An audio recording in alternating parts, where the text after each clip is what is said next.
Hello everyone, I'm the Creep's Cabin. I know you use these videos to fall asleep. So before that, like the video and subscribe to the channel. Also, where are you from and what time are you watching? Now get comfortable and relax.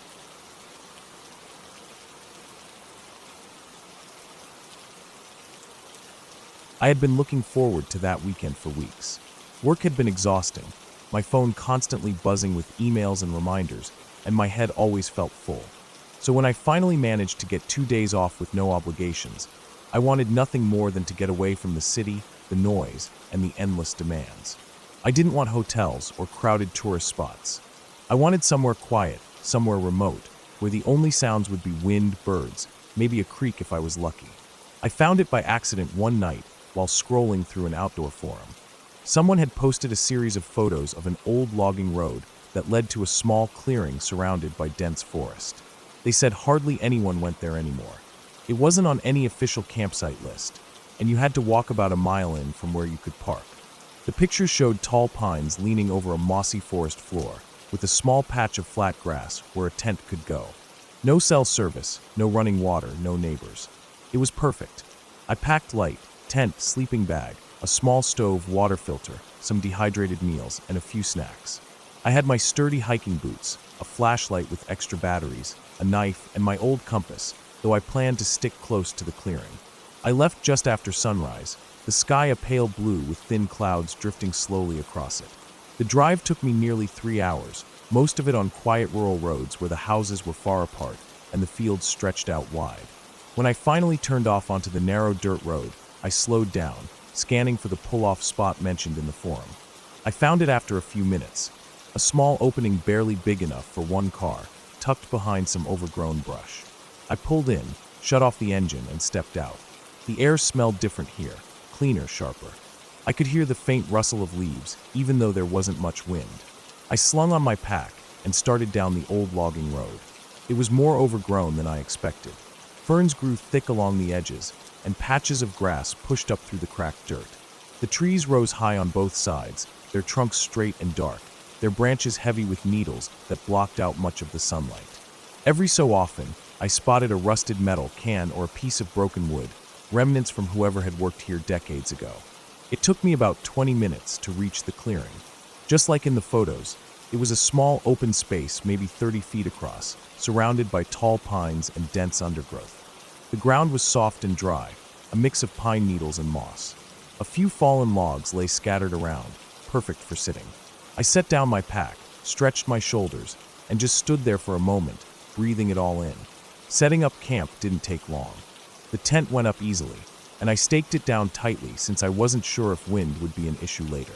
I unpacked the stove and cooking gear, but decided to hold off making anything until evening.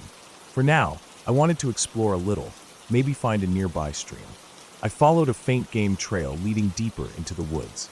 The forest floor here was uneven, with shallow dips and rises covered in roots. A few birds flitted between branches above me, their wings making quick, sharp noises in the stillness. After about 10 minutes, I heard the soft trickle of water. I pushed through some thick brush and found a narrow stream winding between rocks. The water was clear enough to see pebbles at the bottom, and small fish darted away when my shadow passed over them. I filled one of my bottles and took a sip, cold and clean. By the time I got back to camp, the light had shifted. The sun was still up, but the way it filtered through the trees made everything look softer, dimmer. I sat on one of the fallen logs and ate a snack while listening to the forest. It was so quiet here that even the smallest sounds seemed sharp. The snap of a twig, the flutter of wings, the occasional creak of a tree shifting in the breeze. It wasn't until the second time I heard it that I noticed something different. A faint crunch, like footsteps, coming from somewhere off to my left.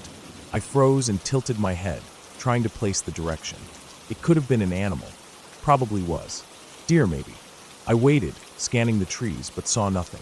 The sound stopped, and after a few moments, I went back to my snack, telling myself not to be jumpy. As the afternoon passed, I gathered some deadwood for a fire. The clearing had enough scattered branches that I didn't need to wander far. I stacked them neatly, then sat back to watch the sky darken. The temperature dropped fast once the sun dipped behind the trees. I lit the fire, its crackle and warmth instantly making the clearing feel cozier. the smell of wood smoke mixed with the sharp scent of pine. Dinner was simple, boiled water poured into a pouch of dehydrated pasta. I ate slowly, watching the flames dance. The forest seemed even quieter now. Occasionally, I'd hear a distant rustle, but it never lasted long. I told myself it was just animals going about their night. It must have been around 9 when I decided to turn in. The fire had burned low, and the shadows beyond the circle of light seemed thicker. I doused the embers, double-checked my gear, and crawled into the tent. Inside, it was warm enough once I zipped the sleeping bag up to my chin. I lay there for a while, listening to the faint hum of insects. Sometime later, I woke up. I didn't know why at first. The tent was dark, the air still. Then I heard it, a slow, deliberate crunch of leaves just outside. My pulse quickened instantly. I stayed perfectly still, my ears straining. The sound came again, closer this time. Then it stopped. I waited, holding my breath. The silence stretched on, broken only by the faint creak of a tree in the wind. My mind raced through possibilities: deer, raccoon, maybe even a bear. I reached slowly for my flashlight, but didn't turn it on. I just held it, my fingers tight around the grip. The footsteps started again, moving along the edge of the clearing. They were slow, spaced out, as if whoever, or whatever, it was didn't want to be heard. My mouth was dry. I thought about unzipping the tent to look, but part of me didn't want to see. After a while, the sounds faded into the distance. I stayed awake long after, my body tense, until exhaustion finally dragged me back to sleep. Morning light and birdsong woke me. The clearing looked the same as before, calm and harmless. I stepped outside, scanning the ground. Sure enough, near the far edge, I saw impressions in the soft earth. Not paw prints, boot prints. They weren't mine. The realization sent a cold wave through me. Someone had been out there last night, circling my camp. I didn't know if they'd been watching, or if they'd planned to do something and change their mind. Either way, they knew I was here. I packed quickly, not even bothering with breakfast. The forest felt different now, heavier somehow. Every sound made me glance over my shoulder. I walked fast down the overgrown road, not stopping until I reached my car. I threw my pack in, got in, and locked the doors. As I pulled away, I kept checking my mirrors. I never saw anyone, but the thought that someone had stood in the dark just beyond my tent stayed with me, and I knew I wouldn't be coming back to that clearing.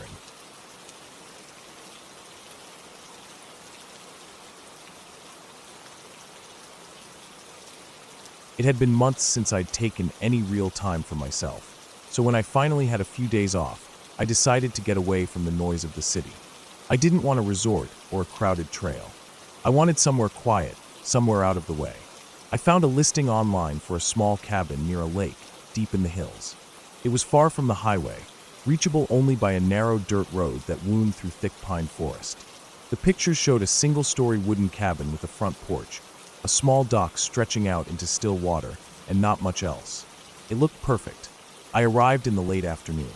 The dirt road had been rough, with ruts deep enough to jolt the car hard every time I hit them. The trees were dense on either side, their branches hanging low. It was quiet enough that I noticed every crunch of gravel under my tires. When I finally pulled up in front of the cabin, I stepped out and just stood there for a moment, listening. No cars, no voices, no hum of power lines, just the faint sound of wind in the trees and the occasional creak of wood from the dock shifting in the water. The air smelled like damp pine and lake water. Inside, the cabin was simple: a small kitchen, a main room with a couch and wood stove, and a bedroom in the back. The place was clean but old, scuffed wooden floors, faded curtains, a few dents in the metal stove door. I unpacked slowly, not in any rush. The sun was low by the time I walked down to the dock. The water was so still it looked like glass.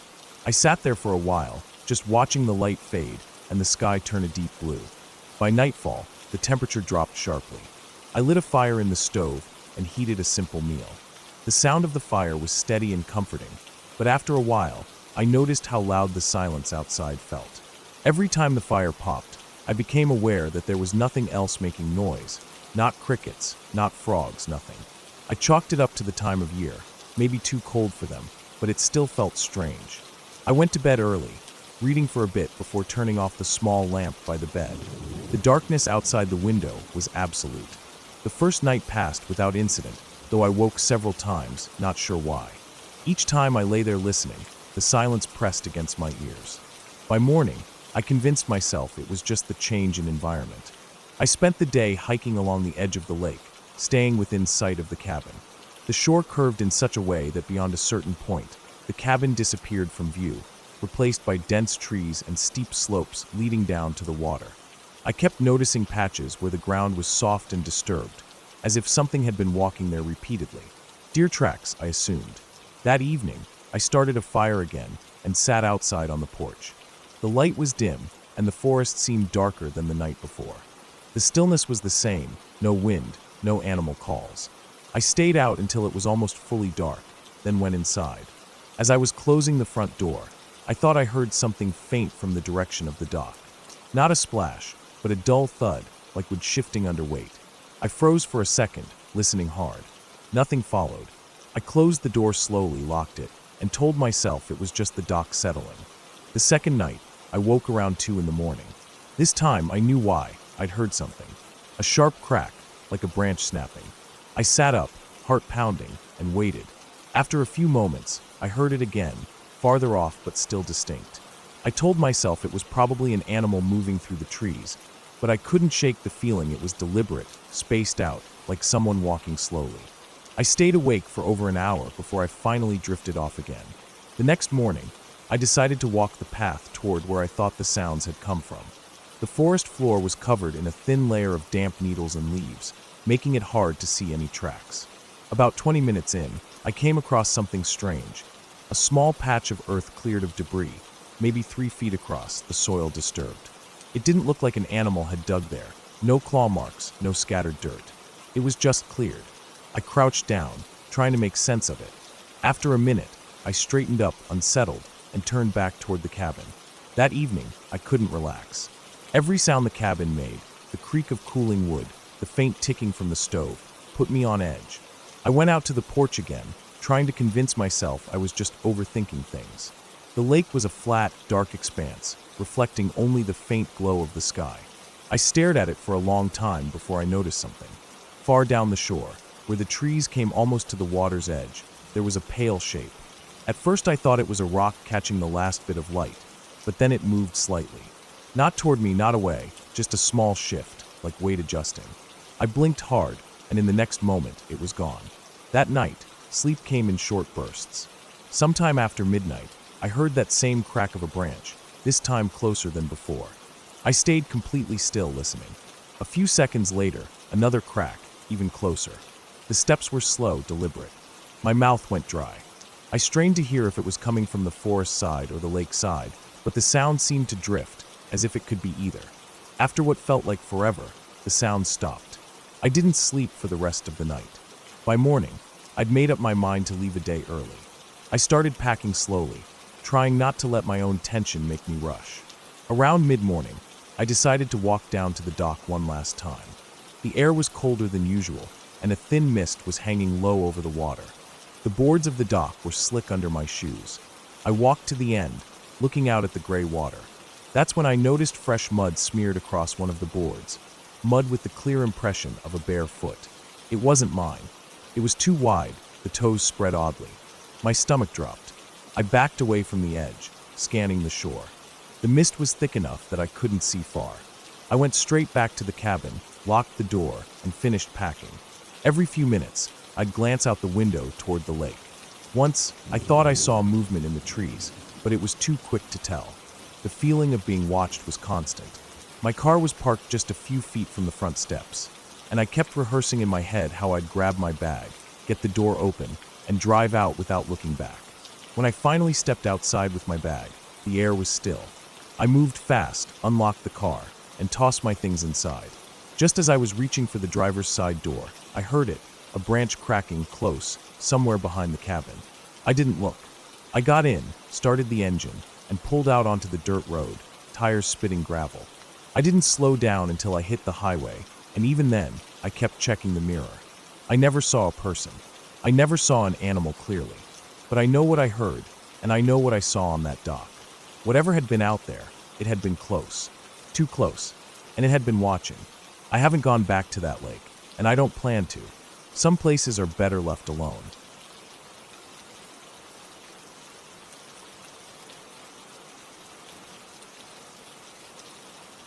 I had been driving for hours before I even realized how empty the road had become.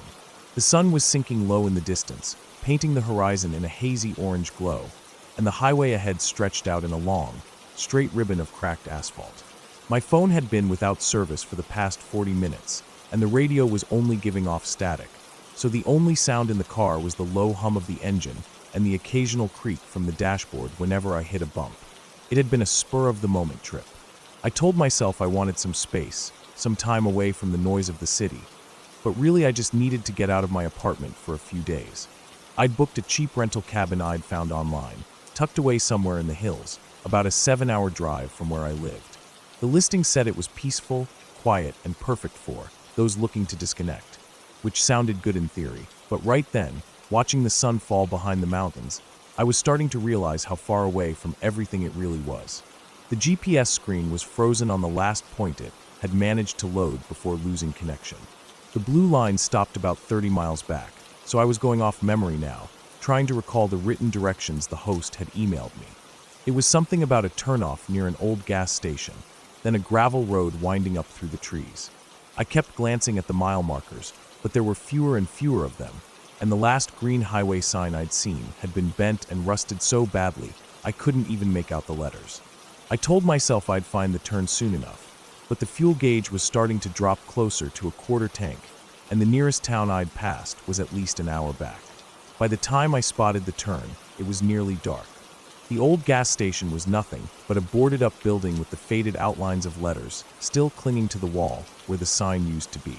The gravel road started just past it, barely wide enough for one car, with deep ruts worn into the dirt from years of rain. The trees rose up on both sides, tall and close together, their branches arching overhead like a tunnel. As soon as I turned onto it, the air felt different, cooler, heavier, like the forest was swallowing the daylight faster than the rest of the world. The drive up took longer than I expected. The gravel road wound and twisted, and in some places it narrowed so much that I could feel branches scraping lightly against the sides of the car. I kept my headlights on high beam, but the light only reached so far before the darkness ate it up. I started to notice how quiet it was, too. Even with my windows up, I realized I couldn't hear any crickets, no rustling leaves, no distant hum of traffic. Just my tires crunching over rock and dirt, and the steady thump of my own heartbeat.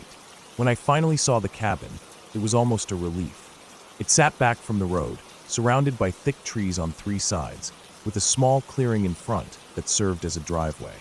The building was single-story, wood-paneled, with a narrow porch running along the front and 2 small windows glowing faintly from inside.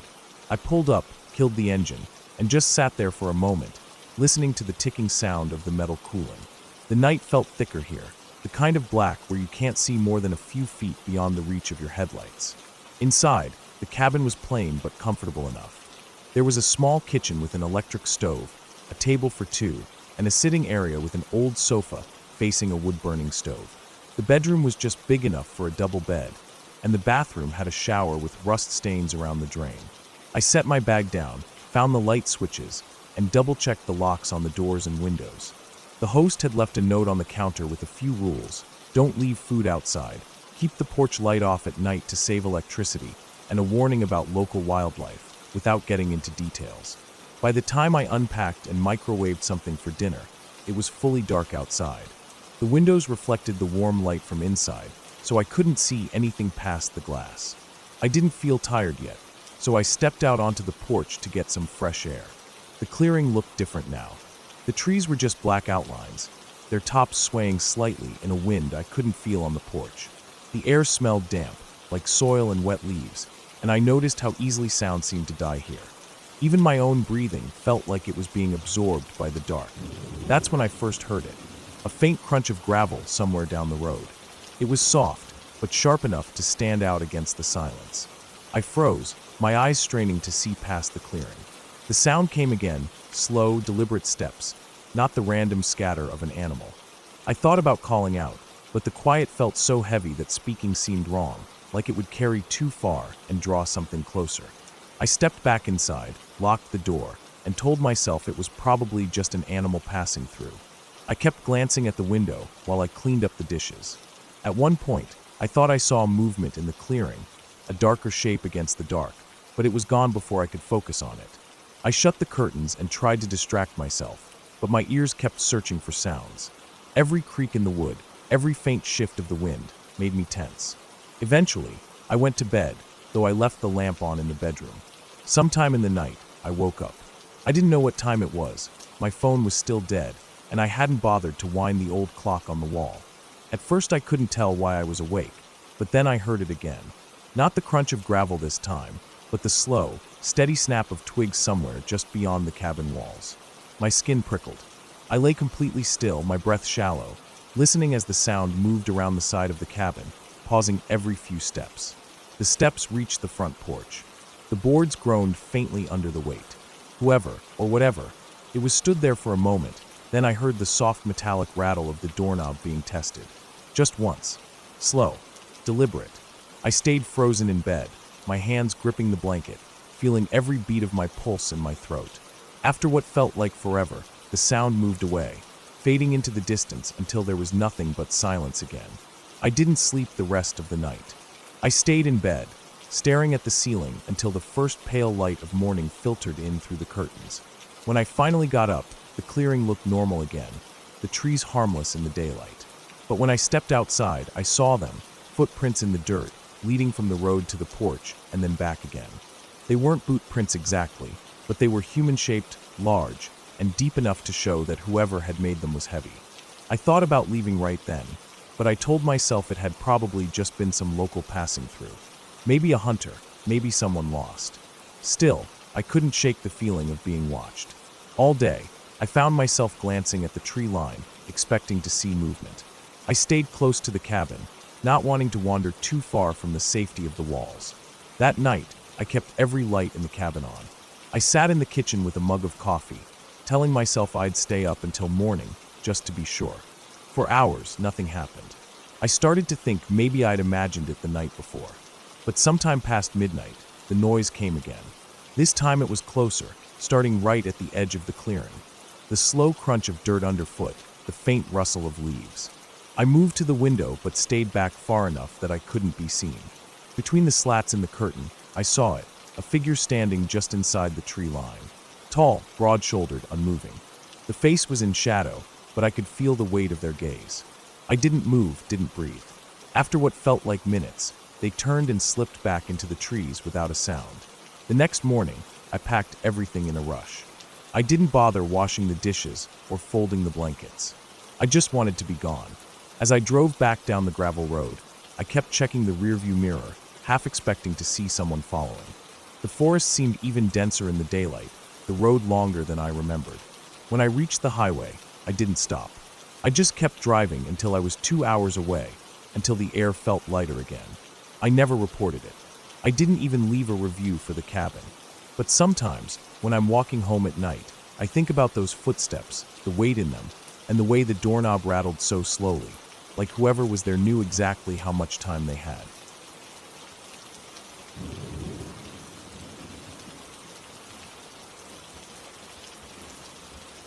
I had been driving for hours when the road turned into something that felt more like a forgotten path than a highway.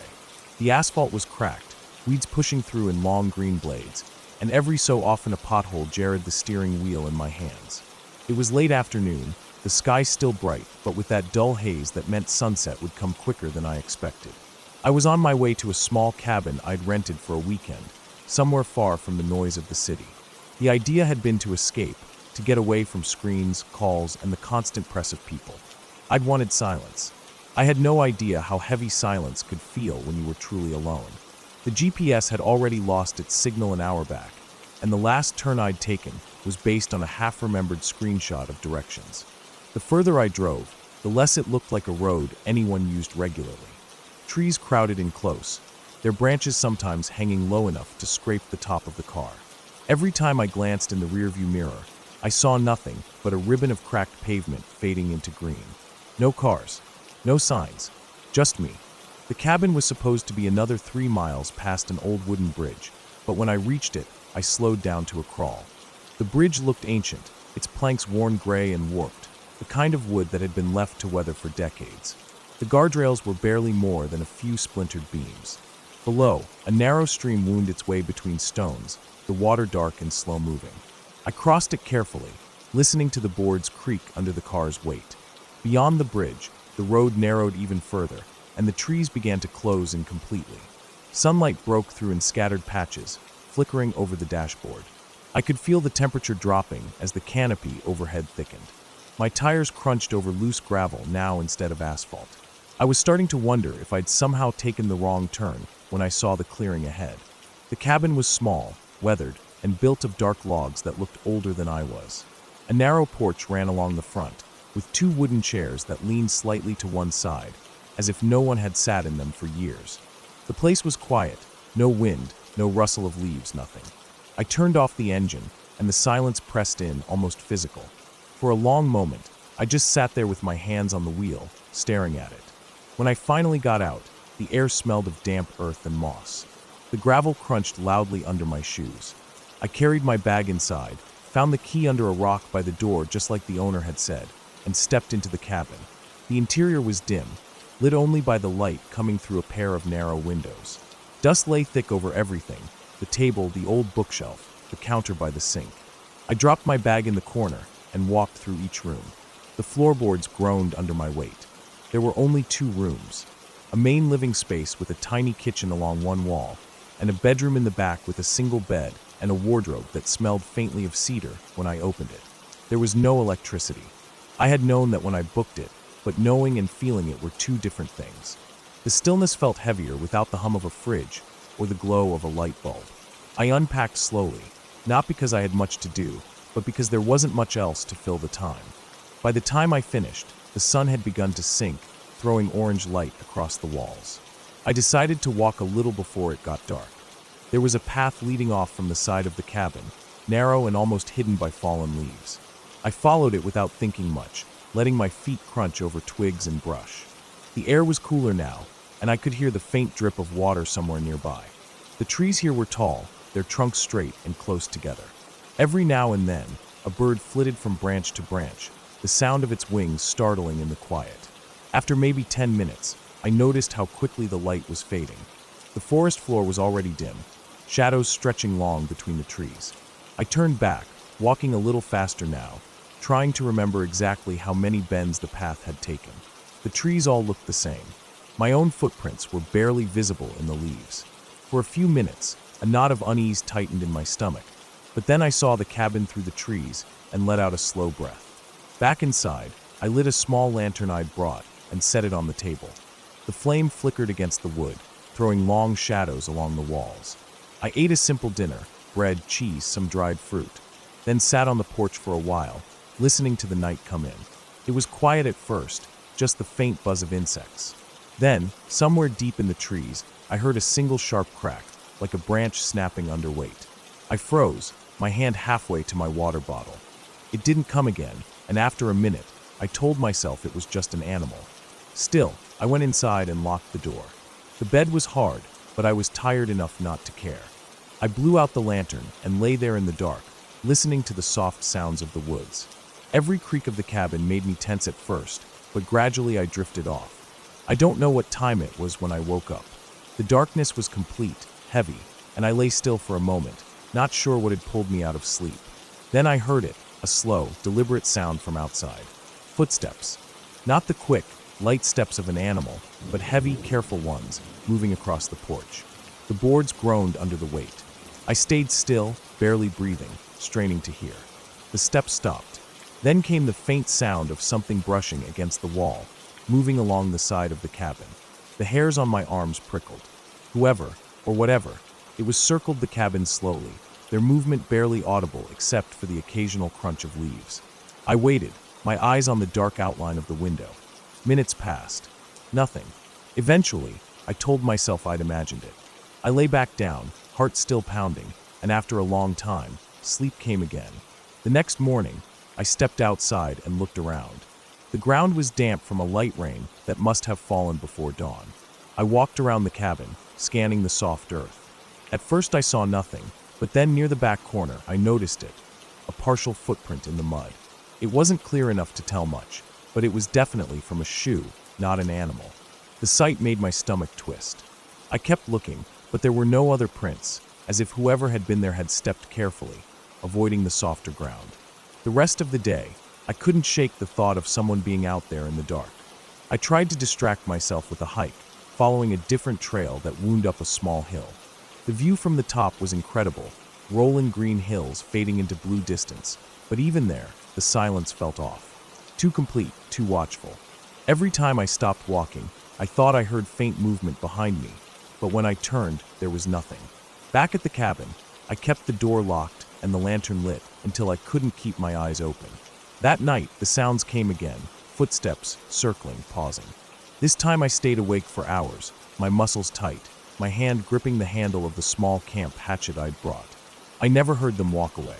At some point, exhaustion dragged me into sleep. In the morning, I decided to leave a day early. The peace I'd come for wasn't here, and I couldn't stand another night listening to someone outside my walls. I packed quickly, glancing at the windows every few minutes. When I stepped outside, the air felt different, cooler, heavier. I turned toward the car, and that's when I saw it. On the porch, leaning against one of the chairs, was a small folded piece of paper. I knew I hadn't left anything there. My throat tightened as I picked it up. The paper was damp, the writing smudged, but I could still make out the words. "You should keep the door locked." I dropped it without thinking, my heart hammering. I didn't look back as I got in the car and started the engine. The tires spun briefly on the damp gravel before catching, and I drove down that narrow road faster than I should have, the trees whipping past. I didn't slow until the cabin was far behind me, and even then, the sense of being watched didn't fade until I was miles away, back on a real highway with other cars in sight. I never went back. The rental listing disappeared a month later, and I never heard from the owner again.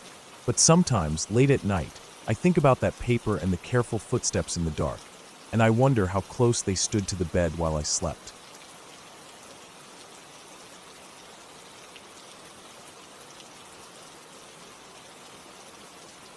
It was just after 11 at night when I left the small town I had been visiting for work.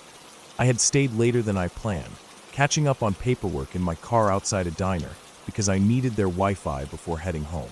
The road back was one I had driven a few times before, but never this late at night. It was a long two-lane highway that cut through miles of empty farmland and thick forest, with no streetlights and hardly any traffic. In the day, it was a pretty drive, open skies and tall green trees. At night, it was nothing but darkness swallowing the edges of my headlights. The air was warm and still, the kind of summer night where you can hear every sound outside. I rolled the window halfway down because my AC wasn't working properly, letting in the smell of pine and the occasional whiff of hot asphalt. My car was old, too old probably. I had been meaning to replace it, but life always had other expenses. It rattled on bumps, the engine made a faint ticking sound that I tried to ignore, and the gas gauge needle had a habit of sticking. About 40 minutes into the drive, I was in one of the loneliest stretches of the road. Forest pressed in close on both sides, tall pines leaning like they were trying to block out the sky. My headlights caught the white of the painted lane lines ahead, but beyond that there was just pitch black. I hadn't passed another car in over 15 minutes. My radio had been cutting in and out since I left town, so I shut it off and let the hum of the tires be the only sound. It happened without warning. A sudden, loud clunk from under the hood, followed by a sputter. My dashboard lights flickered, the engine coughed, and then I lost power. I managed to steer to the side of the road before the car rolled to a complete stop. The engine was dead silent. Only the dim light of my hazard blinkers lit the darkness around me in a slow, orange pulse. I sat there for a moment, hands still on the wheel, my eyes adjusting to the idea that I was alone in a dead car in the middle of nowhere. I tried the ignition again, but the key just turned uselessly, the starter clicking without catching. I pulled out my phone, but the screen showed 0 bars of signal. I held it up toward the windshield, toward the side window, even stepped out of the car to see if I could catch a flicker of service, but there was nothing. Just that oppressive wall of forest, and the smell of cooling engine metal. I thought about waiting for another car to pass, but I had no idea how long that would take. I could sit there for an hour or more, maybe longer. The nearest town in the direction I'd come from was at least 15 miles back, but I knew there was a small service station about 7 miles ahead. 7 miles wasn't short, but I'd walked farther before. I grabbed my backpack from the passenger seat, stuffed in my water bottle and flashlight, and locked the car. The hazard lights kept blinking behind me as I started walking along the shoulder. The road felt different on foot. The darkness seemed heavier, the silence deeper. My flashlight beam lit a narrow cone ahead of me, showing the edge of the road, the white painted line, and the first row of tree trunks. The forest floor was a tangle of roots, brush, and shadows that seemed to shift when I looked too long. Every few steps, I'd glance over my shoulder, but the road behind me was empty, my car's blinkers now just tiny flashes in the distance. After about 10 minutes, I heard it for the first time. A faint rustle from the trees to my right, the sound of something moving through undergrowth. I stopped walking and turned my light toward the sound, but the beam only showed the nearest trees. The noise had stopped too. I told myself it was probably a deer or a raccoon. Out here, animals were everywhere. Still, I felt a prickle at the back of my neck. I started walking again, my pace a little quicker now. A few minutes later, I heard it again, this time on my left. Leaves shifting, a branch snapping. I turned fast, sweeping the flashlight across the tree line, but again saw nothing. The air seemed warmer now, or maybe it was just my body tensing. I took a deep breath, trying to calm my heartbeat, but my ears were tuned to every sound. My own footsteps on the gravel shoulder were too loud. Every step I took seemed to echo. The third time I heard it, there was no mistaking it, it was following me. The sound stayed parallel to my steps, maybe 30 feet inside the trees. I couldn't see anything, but I could hear the steady rhythm of movement. Brush being pushed aside, twigs snapping under weight. Not light, delicate steps like a rabbit. Heavier, more deliberate. I tried to keep my pace steady, not wanting to show that I'd noticed, but my breathing was louder now. I kept telling myself it was probably just a curious animal keeping its distance. But animals usually darted off when they realized a human was near. This kept pace with me. I switched the flashlight to my left hand so my right was free, curling it into a fist. The thought of someone being out here, moving through the woods at night, was worse than the thought of an animal. People had bad reasons for lurking in the dark. Another mile passed, maybe two. I could feel sweat running down my back, my shirt sticking to me. The movement in the trees never stopped for long. Sometimes it shifted closer, sometimes farther away, but always there. My water bottle felt heavy in my backpack. I didn't want to stop to take it out. I didn't want to stand still long enough for whatever it was to close the gap. At one point, I thought I saw something, a shape between the trees tall, just at the edge of my light. But as soon as I turned my head, it was gone. My pulse spiked so hard it made me dizzy. I gripped the flashlight tighter, aiming it into the forest, and called out a loud, sharp noise. Not words, just a burst of sound. The rustling stopped completely. The silence that followed was worse. I stood there, every muscle tight, listening. After what felt like forever, the rustling started again, this time behind me. I walked faster. My feet were hitting the ground harder, gravel crunching with each step. I could see a faint glow far ahead. Maybe the service station's lights, or just my mind making shapes out of the dark. My calves were starting to ache, but adrenaline kept me going. I didn't dare run yet. Running meant I was prey. Then I heard it, clear and close. A fast burst of movement, like something had just darted between two trees not far from the road. I swung my light toward it just in time to see a branch still moving, as if it had been brushed aside. My throat was dry. My legs felt like they might give out, but I forced them to keep moving. The glow ahead grew brighter, more real. It had to be the station. I couldn't hear the movement anymore, but I didn't trust the quiet. When the building finally came into view, it was small, a single pump under a flickering canopy light, with a darkened office behind it. No cars, no people. The pump lights buzzed faintly. I walked straight toward them, my chest tight, and didn't look back until I was under the light. When I did, the road behind me was empty. The forest on both sides was still, shadows layered in black on black. Whatever had been there was gone, or hiding where the light didn't reach. My hands were shaking as I tried the door to the station, but it was locked. A payphone stood beside the building, old and scratched. I lifted the receiver, half expecting it to be dead, but there was a dial tone. I called for help, my voice flat and steady, giving the location. While I waited, I stood under the buzzing light, scanning the tree line over and over. At one point, I thought I saw that same tall shape again, far back among the trees, just standing there. But by then, I wasn't going to check. I stayed in the light until headlights finally appeared down the road, and a tow truck pulled in. Only when I was inside did I let myself exhale, the tension loosening enough for my hands to stop trembling. Whatever had followed me never stepped out of the trees. But it had kept pace with me for nearly 7 miles, and in all that time, I never heard it retreat. Even now, thinking about it, I wonder how long it stood there after I was gone, watching the empty road.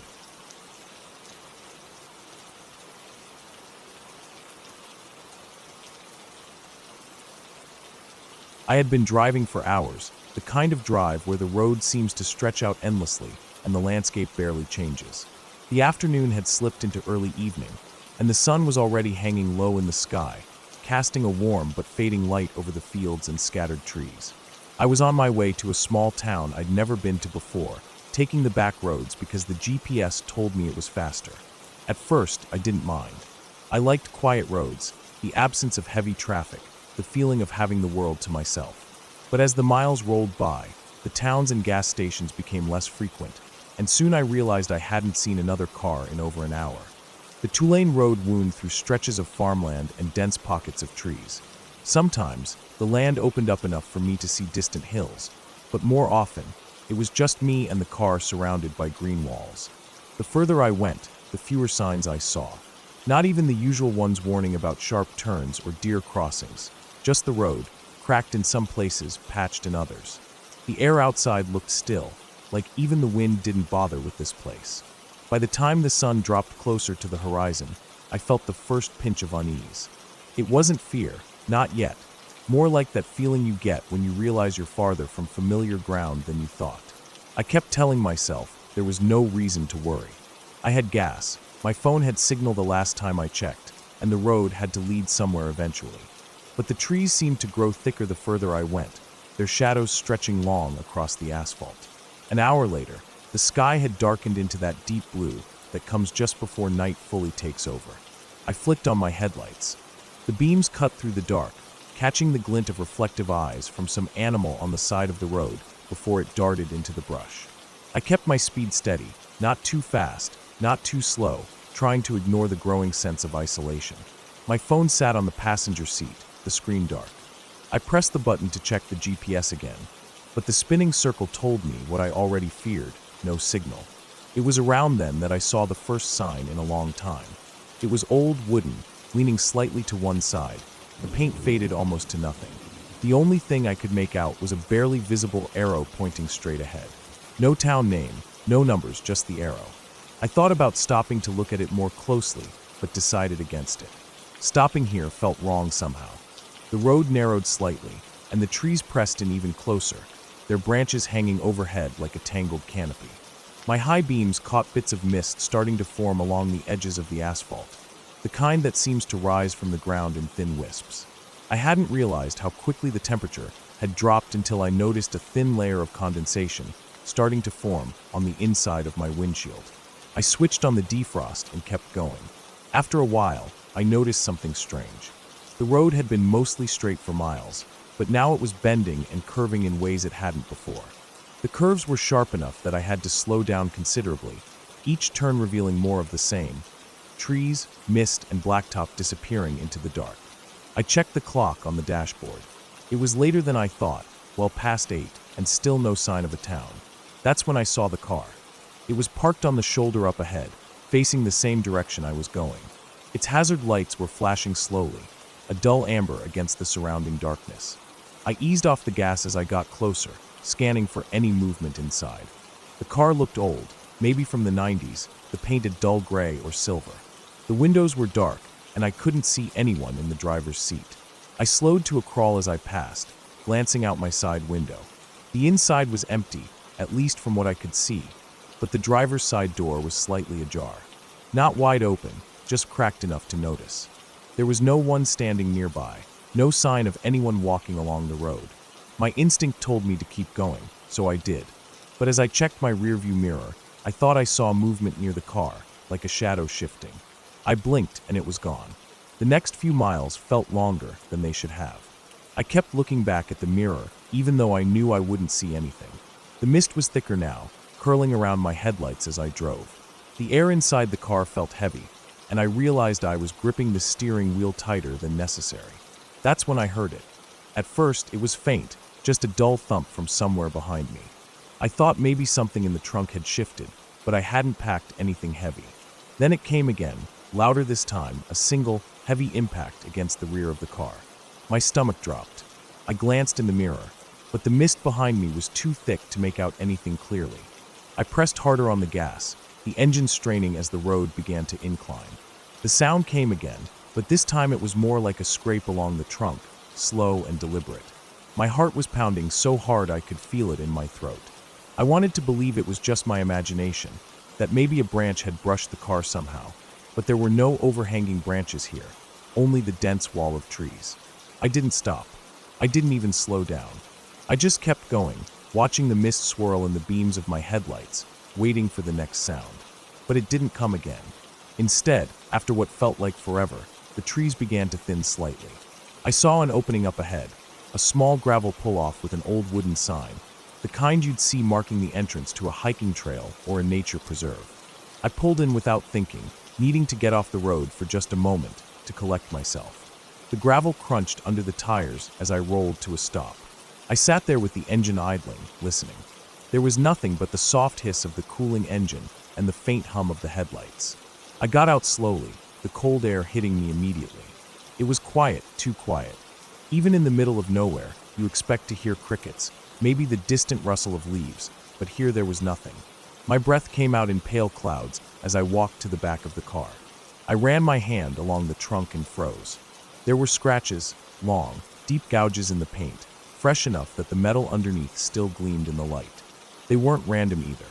They ran in almost perfectly straight lines, as if something with claws had dragged them deliberately across the surface. A sudden sound broke the silence, a quick, sharp crack from the trees, like a branch snapping under weight. I turned toward it, squinting into the darkness, but saw only mist and shadow. My skin prickled, and without thinking, I got back in the car, locked the doors, and pulled out onto the road again. I drove faster than before, my eyes flicking constantly between the road ahead and the mirror. I don't know how long I kept going like that, maybe 20 minutes, maybe an hour, until finally, I saw lights in the distance. Not headlights this time, but the steady glow of street lamps. Relief washed over me as I rolled into a small town, the kind with a single main street and a few scattered houses. I didn't stop until I found a lit gas station. I pulled in under the harsh fluorescent lights, killed the engine, and just sat there for a moment, letting the sight of other people moving around sink in. When I finally got out, I looked at the back of the car again. The scratches were still there, deep and unmistakable. I never figured out what caused them. I didn't see anything else on the road that night, and no one at the gas station mentioned anything unusual. But the feeling of being followed stayed with me long after I left that town, like whatever had been out there hadn't stopped when I reached the lights. It had just decided to wait for another time.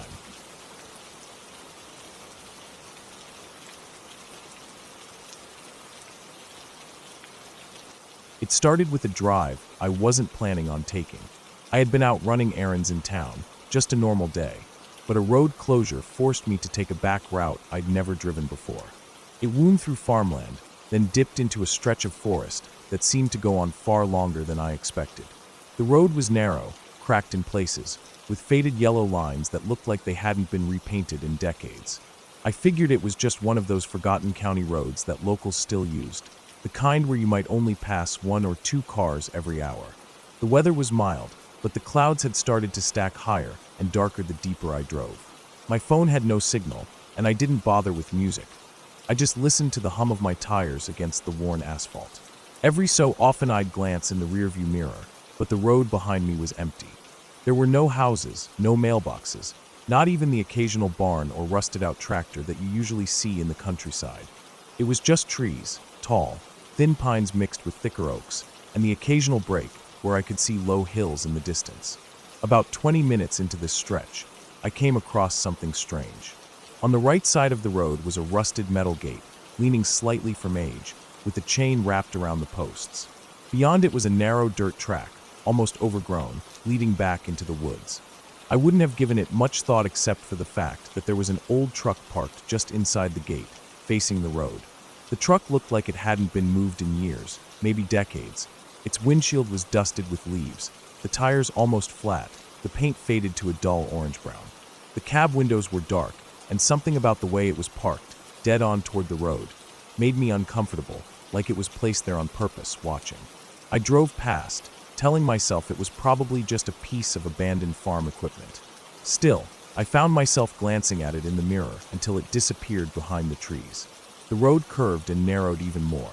Eventually, I reached a point where it felt like I had been driving far longer than I should have without seeing a single turnoff or sign. Then, without warning, I came around a bend and saw that the road ahead was blocked. A massive tree had fallen across it, thick enough that I wouldn't be able to drive over it even if I tried. The roots were torn up from the earth, leaving a jagged crater of mud and stones. From the look of the splintered wood, it was a recent fall, maybe from last night's windstorm. I slowed to a stop, put the car in park, and got out. The air smelled heavy with damp earth and pine sap. The forest on both sides pressed close, branches swaying with a faint creaking sound. I stood there for a minute, considering my options. Turning around meant driving all the way back through the long, empty stretch I'd just come from. I didn't like the idea of wasting that much time, but there wasn't really another choice. I got back into the car and started heading back. I passed the same landmarks, the curves in the road, the thick clusters of trees, the patches where sunlight broke through. I realized that I'd been so focused on the drive earlier that I hadn't really been paying attention to distance. But now it seemed like the road was longer than before. I drove for what felt like 15 minutes without passing the rusted truck again. I began to think maybe I'd missed it. Maybe the gate had been deeper into the woods than I remembered. Eventually, I spotted it. The gate looked exactly the same, tilted, chained shut, but the truck was different. It wasn't facing the road anymore. It was turned slightly, angled toward the dirt track, as if it had been moved. My stomach tightened. That truck had looked frozen in place when I passed before. The tires had been half buried in dirt and leaves. Moving it would have taken time, noise, effort, and I hadn't heard a thing. I didn't slow down this time. I kept my eyes forward, the hair prickling on the back of my neck. My mind was already spinning through explanations. Maybe someone had come by to check on it. Maybe there was another path leading to the road that I hadn't seen. Still, unease sat in my chest like a weight. A few miles later, I realized something was wrong. I should have been close to the highway by now, but the road just kept going, twisting through the same endless wall of trees. The light had changed too. It was dimmer, more shadowed, as if the clouds had thickened overhead. I slowed down, scanning for any landmark or sign, but there was nothing. No intersecting roads, no driveways, no poles or wires. Just forest. It hit me that I hadn't passed a single other vehicle since turning around. No trucks, no farm cars, nothing. I felt a faint pull of anxiety in my gut. I told myself I just needed to keep going, that eventually I'd hit a main road. But the longer I drove, the more I noticed how quiet it was. Not peaceful quiet, but heavy, expectant quiet, the kind where even the wind seems to have stopped. Then, far ahead, I saw movement. A figure stepped onto the road from the trees on the right. I couldn't make out much detail at first, just a shape, upright, maybe a person, but they didn't seem to be in any hurry. They crossed to the other side and disappeared into the trees without looking my way. I slowed down as I approached the spot where they'd been. The ground there was damp and muddy, but I didn't see any clear footprints from the car. I didn't stop. Another few minutes passed before I saw something else, fresh tire tracks. They were darker than the road, like they'd been made recently, and they led off into another dirt path on the right. This one didn't have a gate. It was narrower than the first, with grass growing down the center. I felt an almost instinctive urge not to look too closely at it, and I kept going. The next time I saw the rusted gate, my stomach dropped. This was impossible. I had already passed it. Yet here it was again, leaning in the same way, chain hanging from the same post. But now the truck was gone. The space where it had been was just a patch of flattened grass and scattered leaves, like something heavy had been there for a long time and was only recently moved. The empty space felt wrong, almost worse than seeing the truck again. I kept my eyes forward and my foot steady on the gas, though my hands were damp on the steering wheel. The forest felt thicker now. Shadows pooled between the trunks, and the smell of damp leaves was stronger. I couldn't shake the feeling that I was being led in circles, though I hadn't turned around again. The road curved and dipped, but it never branched. My phone still had no signal, and the fuel gauge was edging lower. That's when I started thinking about what would happen if I ran out of gas out here.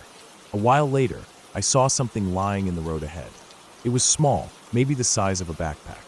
As I got closer, I saw it was a bundle of rags, damp and stained with something dark. I steered around it, refusing to slow down, but my eyes caught the shape of what might have been a shoe tangled in the fabric. I kept going, telling myself it could have been trash, but the tight feeling in my chest didn't let up. The next bend in the road opened into a long, straight stretch. I could see far ahead now, but instead of relief, I felt my stomach sink further. There was a vehicle parked sideways across the road, blocking it completely.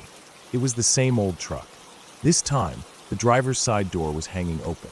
The interior was dark. The truck's placement was deliberate. It was positioned so there was no way to pass on either side without driving into the trees. I slowed almost to a stop, my mind racing, then shifted into reverse. I backed up as smoothly as I could, not wanting to jolt the engine or make unnecessary noise. When I was far enough, I turned the car around and drove back the way I'd come. Except I didn't come to the fallen tree. I didn't come to any familiar bend in the road. The forest kept going, swallowing the light, and the air felt colder now. Every sense I had was telling me I wasn't just lost. Someone knew I was here. Someone was moving that truck. I drove until my gas gauge was dangerously low, my shoulders aching from tension.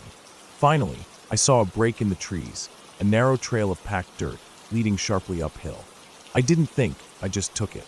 The path jolted and shook the car, scraping the undercarriage, but I kept going. After a steep climb, the trees thinned, and I saw a glimpse of open land ahead. I burst out onto a gravel lot next to a small, weathered building that looked like it hadn't been used in years. There was no one around, but the gravel connected to another, wider road beyond. I took that road without hesitation, following it until I finally saw a faded sign for the highway. When I reached it, the relief hit so hard my hands shook. I didn't stop driving until I was back in town, surrounded by lights and people.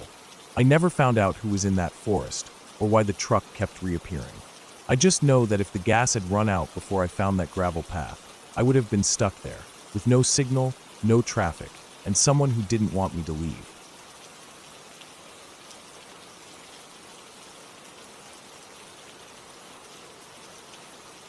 It was late summer when I decided to take a few days off from work and drive up north to spend some time by myself in a small cabin I had rented.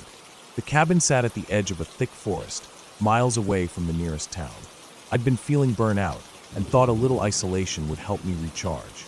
I liked the idea of not hearing traffic, not seeing people, and just being surrounded by the sounds of nature. The pictures online had shown a modest wooden cabin with a small porch, a single bedroom, and a fire pit out back. The owner had mentioned that there was no cell service, but there was a landline in case of emergencies. That didn't bother me. I thought it might even be nice to be unreachable for a while. The drive up there was peaceful. The further I got from the city, the quieter the roads became. I rolled the windows down and breathed in the scent of pine and fresh air. Eventually, the paved road turned into a narrow dirt track. It wound through thick woods, the trees pressing in close on either side. It was the kind of place where, if you stopped your car and turned it off, the silence would feel almost too heavy. I finally pulled up to the cabin just before sunset. The light was warm and golden, and everything seemed calm. I unloaded my gear, a backpack, a cooler of food, a couple of books, and some firewood I had brought with me, and carried it inside. The cabin smelled faintly of cedar, with a trace of dust that had settled in since the last guest. It was small but clean. A single bed in the corner, a table with 2 chairs, a tiny kitchenette, and a stone fireplace. The windows looked out over the trees, and I could see the forest stretching for miles. Behind the cabin, the land sloped downward toward a creek, though I couldn't see it from here. I had the whole place to myself, or so I thought. That first evening, I sat out on the porch with a cup of coffee, watching the light fade. As the sun went down, the woods darkened quickly. The sound of crickets and the occasional rustle of leaves filled the air.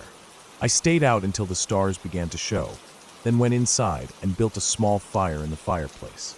I read for a while, then decided to get some sleep.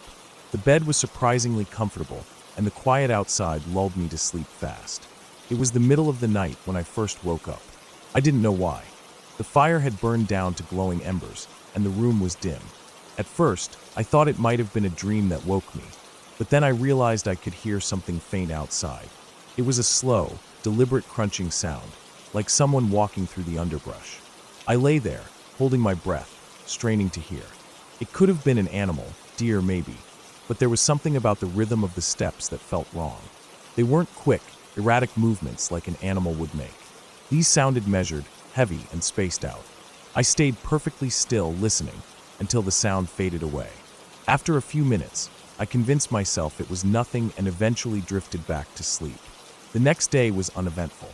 I hiked a short trail near the cabin, cooked breakfast, and spent the afternoon reading. I didn't see anyone, which was exactly what I wanted. In the evening, I sat by the fire pit behind the cabin, watching the flames dance and the shadows flicker on the trees. The forest felt different after dark, heavier, more closed in. The sound seemed louder, and every movement in the trees caught my attention. At one point, I thought I saw something move between the trunks, but when I stared at the spot, I saw nothing. I told myself it was just my eyes playing tricks on me in the firelight. That night, I went to bed earlier. Sometime after midnight, I woke again. This time, I was sure I heard something. The crunch of leaves, closer than before. I slowly sat up in bed, my heartbeat picking up.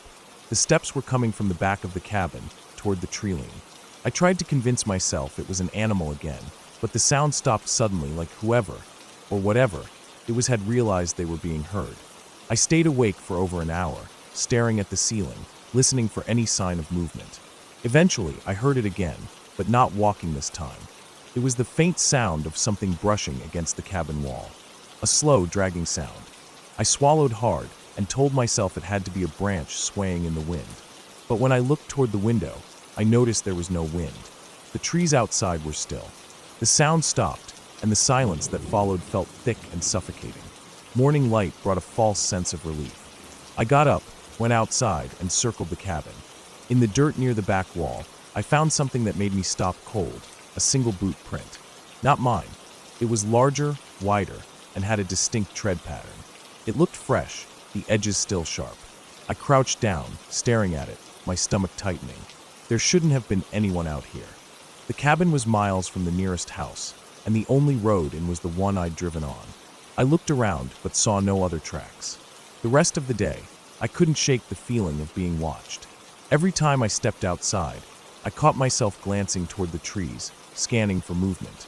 I thought about leaving, but part of me felt like I was overreacting. It could have been a hiker passing through. Still, I kept the door locked and stayed close to the cabin. That night, I made sure the fire in the fireplace was strong before going to bed. I left the lamp on, telling myself it was just to read for a while, but I didn't really open the book.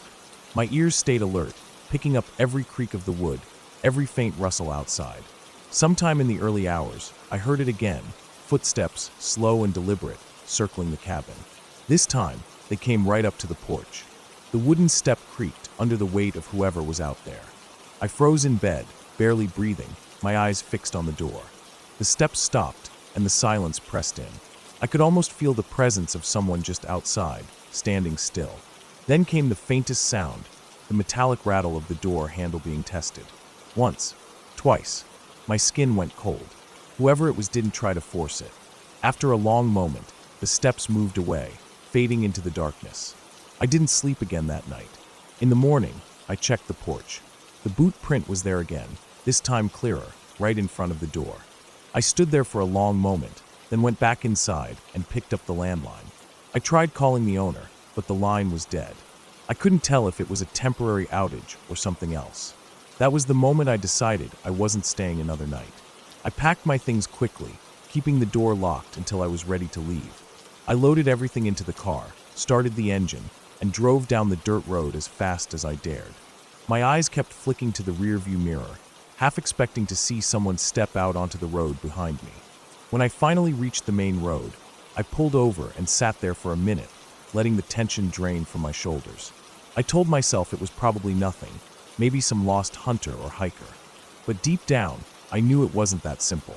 Those steps, the way they circled the cabin, the way the handle rattled, that was someone testing boundaries, seeing how far they could go. I never went back to that cabin, and I never booked another one in a place so isolated. I still think about it sometimes, lying in bed at night. The sound of footsteps in the dark, the creak of the porch, the slow rattle of a doorknob. I wonder what would have happened if I hadn't locked it. And I'm glad I never found out.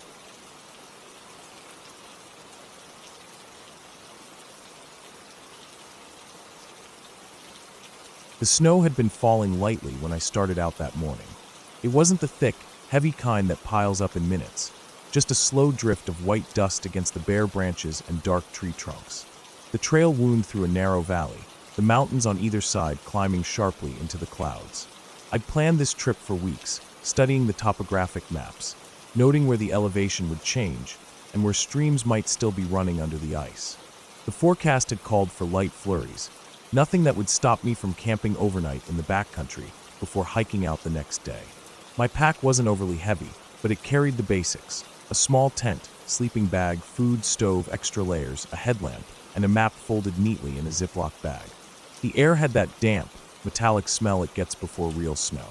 My breath fogged in front of me, the only thing moving besides the flakes swirling down. The silence was almost complete, broken only by the occasional groan of a tree shifting in the cold. The snow under my boots crunched with each step, muffled but still loud in the emptiness. I passed no other hikers. I hadn't expected to. Most people avoided these trails in winter, and the trailhead parking lot had been empty when I arrived at dawn. For the first few hours, everything went as planned. I kept a steady pace, stopping to sip from my water bottle and check the map. The snow was beginning to build on the trail, softening the edges, but my boots still found the packed dirt underneath. Around midday, I noticed the wind had picked up. It hissed through the pines, pushing the snow sideways now, making it harder to see more than a couple hundred feet ahead. I pulled my hood tighter and kept going. I wanted to reach the ridgeline by mid-afternoon, so I could set up camp before dark. The first sign that things might not go as planned came when the trail markers vanished under a thicker layer of snow. I slowed down, scanning the trees for the faint orange blazes that marked the route. For a while I found them without trouble, but each one took longer to spot than the last. The wind stung my cheeks, and the light had taken on that flat, gray tone that makes it hard to judge distance. By the time I realized I'd lost the trail completely, the snow was falling harder. It came in dense sheets now, swirling in the wind, coating my jacket and pack. The forest looked different from every angle. No clear path, no familiar landmarks. I pulled the map from my pack, trying to match the terrain to the lines and contours printed on the page, but everything around me had blurred into a white sameness. I told myself it was fine, I could backtrack until I found the last marker. But after 20 minutes of retracing my steps, I realized the snow had already filled my footprints. I decided to head uphill.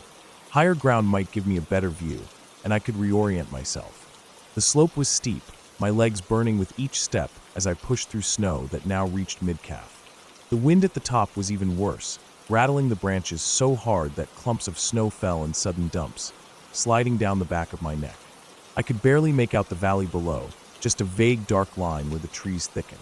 That's when I noticed something strange in the snow behind me. The wind had blurred most of my own tracks, but there were others, fresher ones. They were boot prints, human, not animal. The shape was clear, the tread deep. I turned slowly, scanning the slope, but there was nothing moving between the trees. My pulse picked up. The obvious explanation was that someone else was out here, maybe lost like me, maybe just taking the same route. But I hadn't seen or heard anyone all day, and in this weather, any sane person would be trying to get back to the trailhead, not heading deeper in. I didn't like the idea of standing still in the open, so I started moving again, angling along the ridge. The snow made every step a slog, and my thighs burned with the effort. Every so often I glanced back, but the prints behind me had already begun to fill with fresh snow. I told myself it was just my imagination, the kind of paranoia that comes when you're tired and cold in an unfamiliar place. But then I saw them again, half an hour later, crossing my own tracks at a diagonal. The light was fading faster than I expected. In the winter, darkness comes on suddenly, the shadows thickening until the trees blur into one solid wall. I knew I wouldn't make it back to the trail before nightfall. My only choice was to set up camp somewhere sheltered and ride out the storm. I found a shallow hollow between two large boulders. The snow already drifted high around them, creating a natural windbreak. My fingers were stiff as I unpacked the tent, fumbling with the poles. The snow kept trying to collapse the fabric as I worked, and my gloves were wet through by the time I crawled inside. I fired up my small stove, the blue flame flickering unsteadily in the draft that crept through the seams. The heat was barely enough to take the edge off the cold, but it was something. I forced myself to eat, chewing mechanically, my mind replaying the image of those boot prints. It would be easy to dismiss them if I hadn't been so certain they were fresh, too deep and sharp-edged to have been made before the storm thickened. Whoever it was, they hadn't passed me on the trail, and I hadn't heard them in the forest. The wind howled through the night. I dozed fitfully, waking every hour to the sound of snow sliding off the tent or branches snapping under the weight. At some point I heard something else, a faint crunch, like a footstep in deep snow. I froze, listening hard, my breath loud inside the sleeping bag. The sound came again, then stopped. I told myself it was just the wind shifting the snow, but I stayed awake a long time after that, ears straining for any other noise. When morning came, the storm had eased. The sky was still heavy with clouds, but the snow had stopped. I unzipped the tent and stepped out into a world smoothed over, the drifts higher than my knees. That's when I saw them again, boot prints, leading right up to the boulders where I'd camped. They stopped about 10 feet from the tent, angled toward it, then turned away. The snow had fallen lightly enough after they were made that I could still see the edges. A cold sweat broke out under my layers, far worse than the chill of the air. Someone had been here, standing close enough to see the tent, maybe listening. And then they'd walked away. I packed up fast, shoving gear into my pack without care. My plan was simple: keep moving until I found the trail or some landmark I recognized, and get out. I didn't stop to eat. I followed the slope downhill, figuring it had to lead back toward the valley and the main route. But the snow made everything slow, and every now and then, when the wind dropped, I thought I could hear movement behind me. Not constant, just the faint, irregular sound of snow being compressed under a boot. I didn't look back much after that. I kept my head down, focusing on each step, my breath loud in my ears. My legs ached, my shoulders burned under the weight of the pack. Hours passed like that, and then, finally, I saw a shape through the trees, the roof of a small trail shelter, half buried in snow. Relief hit so hard I almost stumbled. The shelter was empty, just 3 walls and a raised platform. I dropped my pack and scanned the clearing, but there were no fresh tracks. I told myself the follower, if they were real, must have turned back hours ago. I rested there only long enough to sip some water and check my map. From here, the main trail was less than 2 miles downhill. Those last 2 miles felt longer than the rest of the day combined. The snow was lighter here, the trees closer together, and the air smelled faintly of wood smoke, a sign that the trailhead and its small ranger station couldn't be far. My boots crunched over the last rise, and then I saw it, the empty parking lot, my car half buried but waiting. I didn't let myself slow down until I was inside, the doors locked, the heater blasting. As I pulled out, I glanced in the rearview mirror. At the edge of the trees, just where the trail vanished into the forest, a figure stood watching. Too far to see clearly, bundled in dark clothing, unmoving. I didn't stop to get a better look. I drove until the trees fell away and the road wound back toward town, not letting myself think too much about how close they'd come in the night, or why they hadn't done anything more than watch. I never went back to that trail in winter.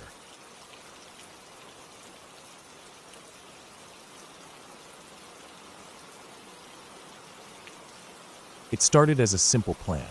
I had the day off work and wanted to clear my head. I decided to go hiking in a national forest a couple of hours away from where I live.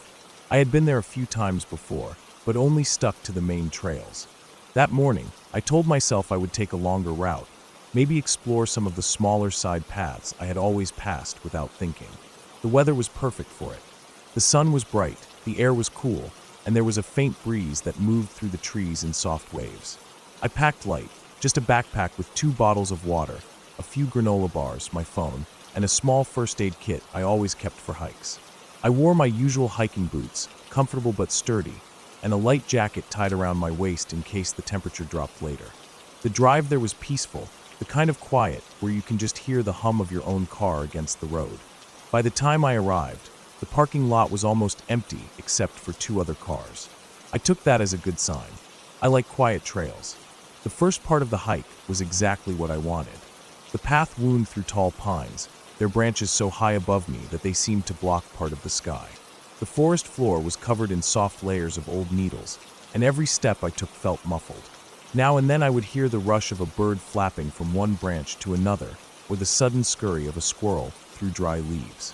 I didn't see another person for at least an hour, and when I did, it was just a couple heading the other way. We nodded at each other and kept going. After another mile or so, I noticed a narrow trail splitting off to the left.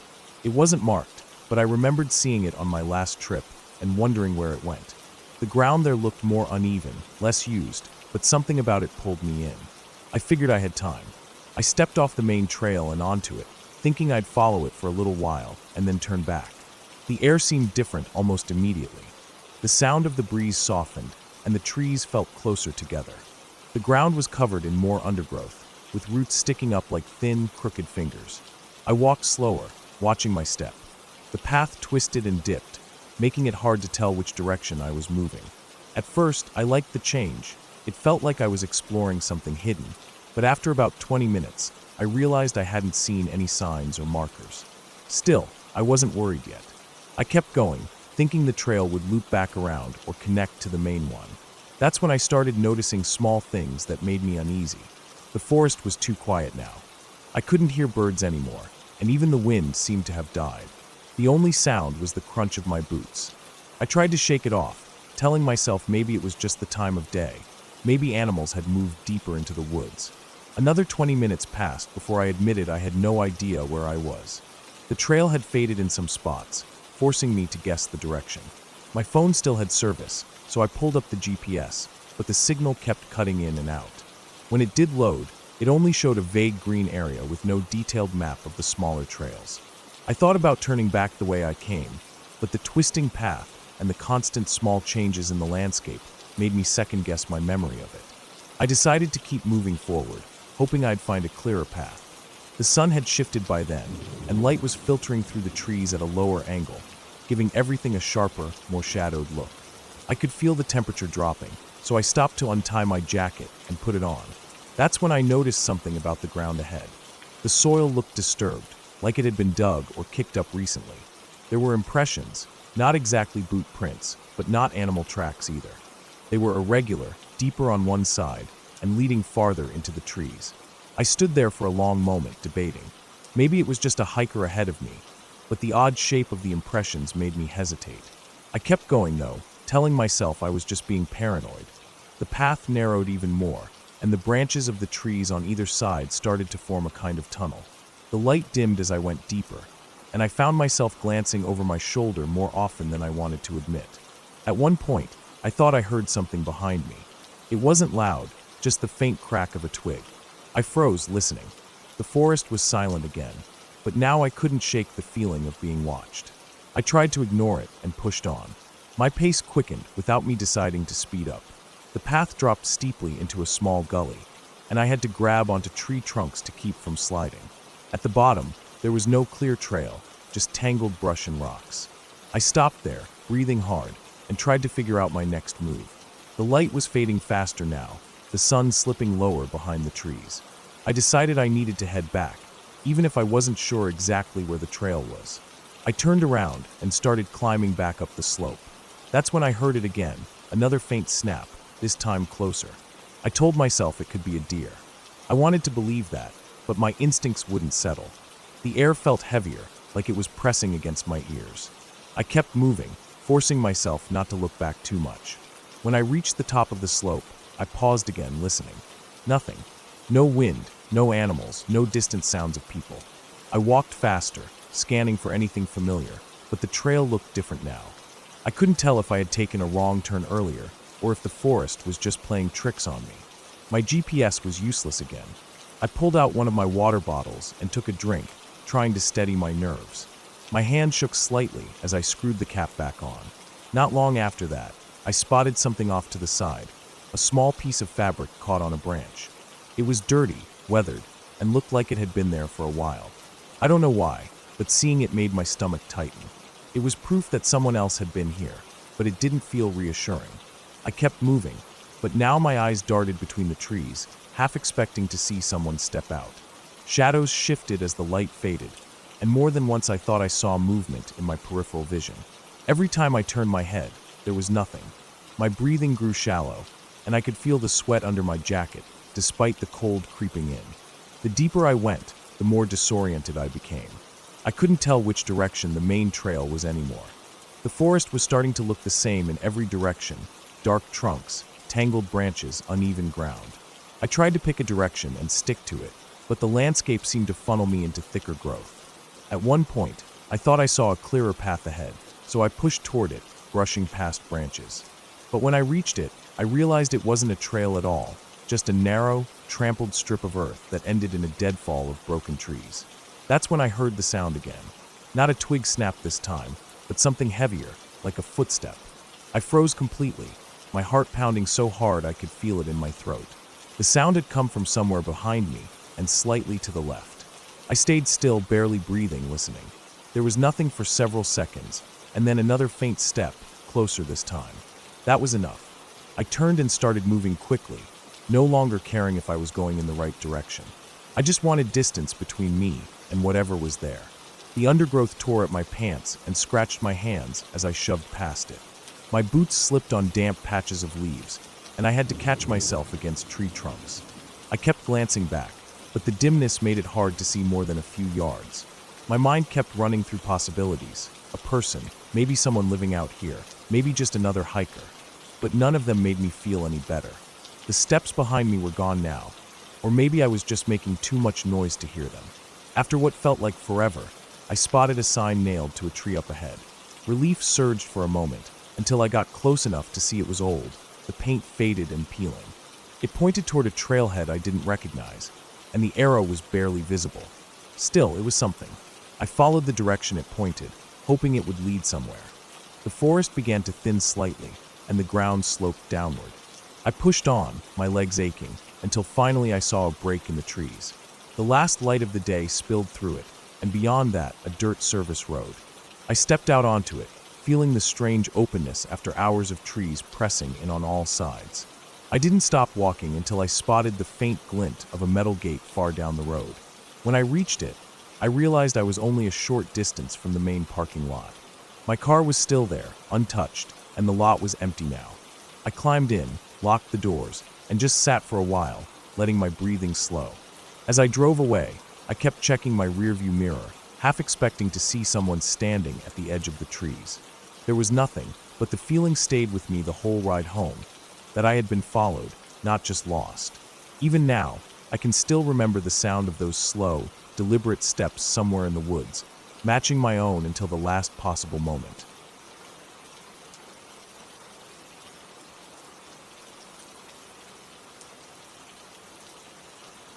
The sun was already low in the sky when I decided to take the old dirt road that cut through the woods near my town. I wasn't looking for anything special, just a place to clear my head and maybe get a little fresh air. The summer day had been hot and sticky, and I wanted to escape the cramped, noisy house where I'd been stuck all afternoon. The trees towered on either side, their leaves thick and full, blocking much of the fading light. I parked the car at the small pullout where a narrow trail began, one I had passed many times but never actually explored. I started walking, boots crunching on dry leaves and small twigs. The air smelled of pine and damp earth. The deeper I went, the quieter it became, except for the occasional bird call or the rustle of a small animal in the underbrush. The trail was rough and uneven, but well-defined enough to follow without trouble. As I walked, I thought about how the forest seemed untouched, wild. It felt like stepping into a different world, one where time moved slower, where no one else could reach me easily. After about half an hour, I came to a small clearing. Sunlight poured in here, casting long shadows from the trees that ringed it like silent watchers. I stopped to catch my breath and looked around. The ground was soft with moss and fallen leaves, and in the center was an old, rusted metal barrel half buried in the dirt. I didn't think much of it at first, just some forgotten trash left by someone years ago. But then I noticed the faint smell. It was sharp, metallic, and something else I couldn't place. It made me wrinkle my nose.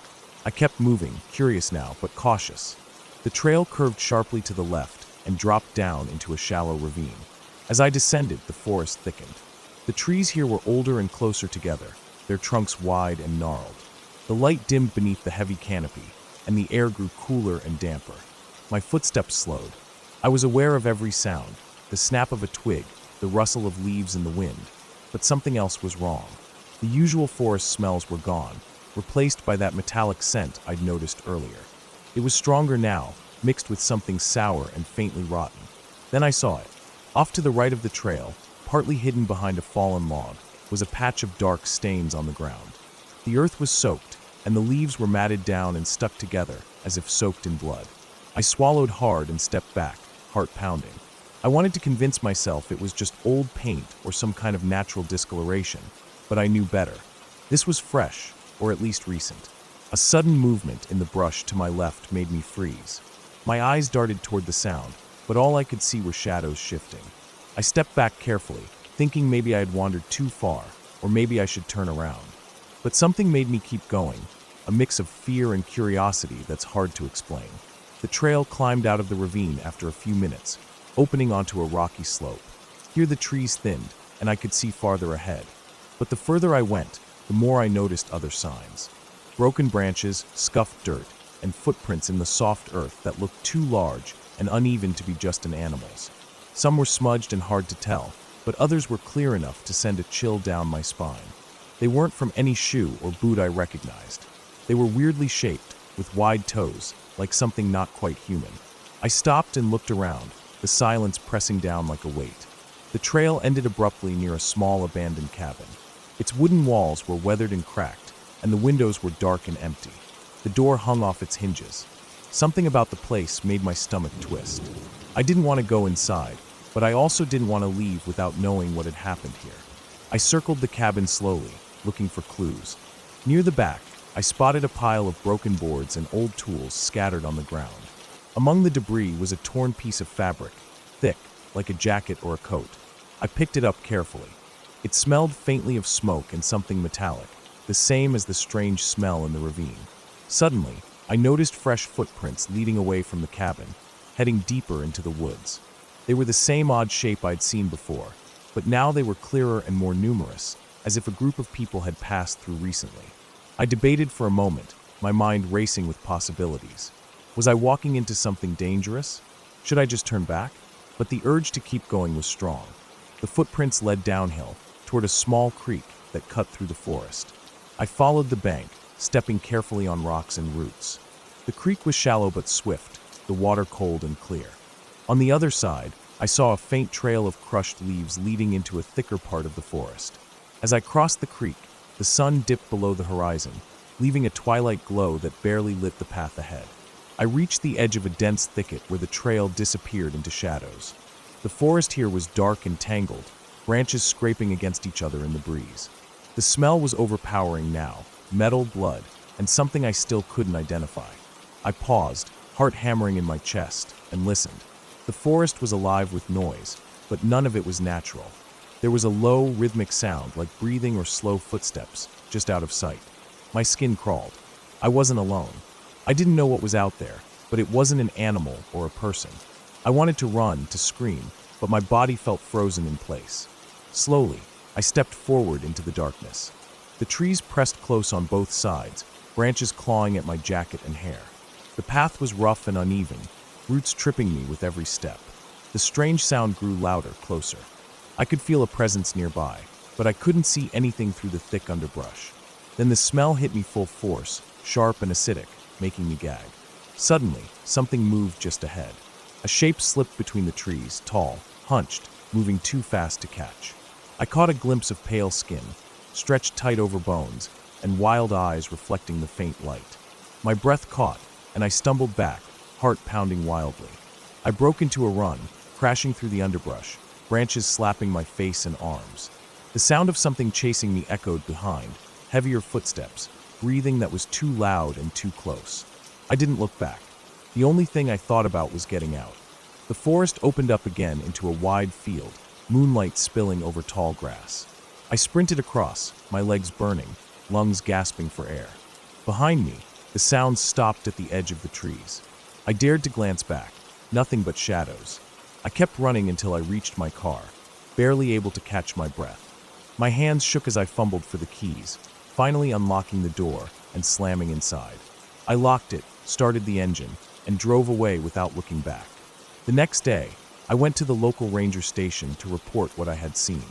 They took me seriously, but said the area was known for squatters and sometimes violent people hiding out in the woods. The creatures I described might have been desperate men, or even criminals using the forest as a refuge. They told me to be careful and never go there alone. I haven't been back since, and I don't plan to. The images and sounds still haunt me. The feeling that something watched me, tracked me, maybe wanted to catch me, is something I carry every time I'm near those woods. The forest isn't always peaceful. Sometimes, it hides things darker than the night itself. And some paths lead not to adventure, but to fear you never forget.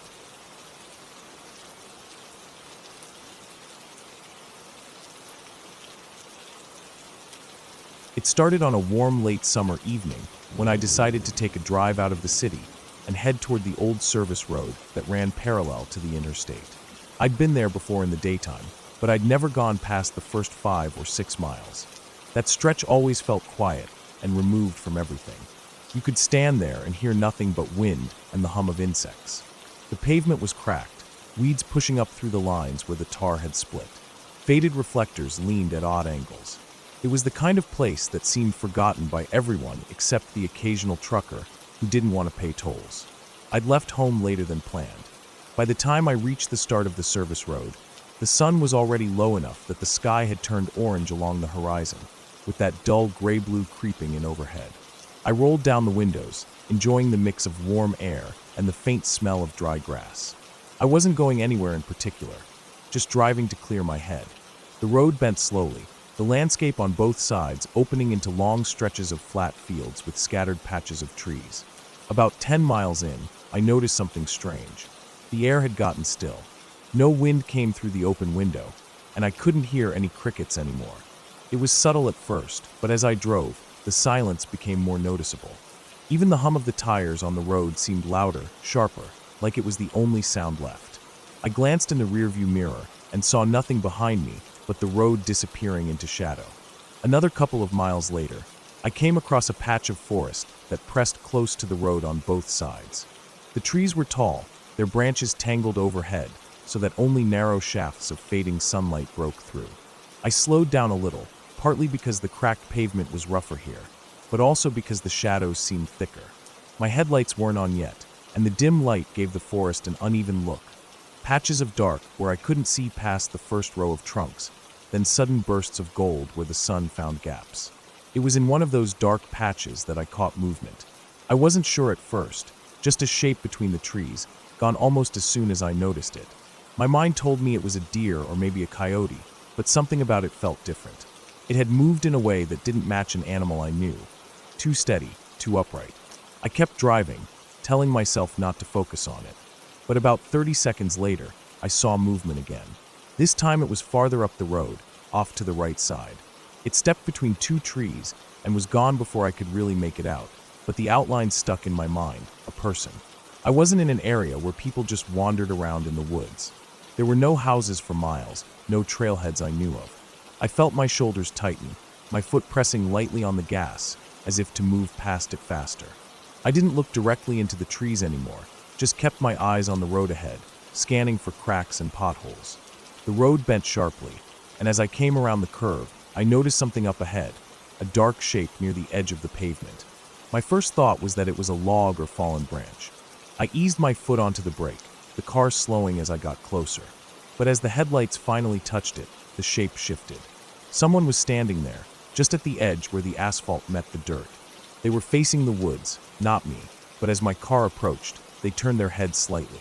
I only caught the briefest glimpse before I passed them, but what I saw stuck hard in my mind: loose, dark clothing, a pale face, and no visible reaction to the fact that a car was passing inches from them. No wave, no step back, not even a glance that acknowledged me fully. Just that slow, partial turn. I kept driving. I didn't stop. Every instinct told me to put as much distance between myself and that person as possible. I told myself I'd just seen some local out for a walk, maybe someone from a house farther in the woods. But the longer I thought about it, the less sense it made. There were no lights anywhere back there, no driveways, no reason for anyone to be standing alone in the middle of nowhere at dusk. A mile later, I realized I was gripping the steering wheel so tightly my fingers hurt. I forced myself to relax them, but my chest felt tight. The silence outside was still there, no insects, no wind. It felt like the whole stretch of road had been cut off from the rest of the world.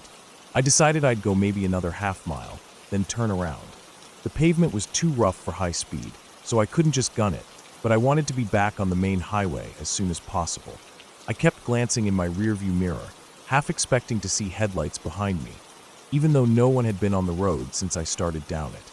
When I finally saw a wide enough patch of dirt to turn around, I slowed, checked for space, and eased the car into a three-point turn. My headlights swung across the trees, catching the pale shapes of birch trunks and the deep shadows between them. When I straightened out and started heading back, I felt a small rush of relief, until I noticed something in the mirror. Far back along the road, just at the edge of the headlight's reach before I'd turned, there had been a figure, standing still in the middle of the lane. I told myself not to look again. My mind was already telling me what I'd see if I did, and I didn't want to confirm it. I kept my eyes forward, but my foot pressed harder on the gas now, the car vibrating against the uneven road. The forest felt different on the way back, closer, darker. I realized how little light was left, and I flicked on my headlights fully. The beams cut sharp paths through the trees, revealing glimpses of undergrowth, fallen logs, and spaces where the forest floor dipped away. Every now and then, the light would catch on something that looked like movement, but I told myself it was just shadows shifting with the car's motion. I was about 4 miles from the start of the service road when I saw it again. Not on the road this time, but between the trees, pacing me. The figure moved steadily through the undergrowth, not fast, but matching my speed enough that I caught sight of it more than once through gaps in the trees. It was far enough in that I couldn't see details, just that same upright shape, same dark outline. The thing that chilled me most wasn't that it was there. It was that it seemed to be keeping pace without any trouble, even though the ground in there was uneven and covered with obstacles. My heart was pounding hard now, my mouth dry. I kept glancing at the clock on the dashboard, watching minutes pass that felt like hours. Finally, I saw the faint glow of the main highway through the trees ahead. The relief was so strong it was almost dizzying. I pressed the gas harder, wanting to be back under streetlights, surrounded by other cars. Somewhere I could tell myself this was just a weird encounter with a stranger in the woods. When I reached the end of the service road and merged onto the highway, I kept checking my mirrors. I didn't see anything behind me, no headlights, no shadowy figure at the roadside. But the feeling didn't fade. The silence from that road clung to me even as the noise of the highway filled my ears. When I got home, I locked the doors immediately, something I didn't usually do right away. I kept thinking about that first moment I'd seen movement between the trees, how it had disappeared so quickly, but never really gone. The more I replayed it in my mind, the more certain I became that the figure on the road and the shape pacing me later had been the same. I didn't go back to that service road again. Weeks later, I heard from someone at work that it had been blocked off by the county, something about repaving plans, though they never seemed to happen. I didn't ask questions. I didn't want to know if anyone else had seen someone out there.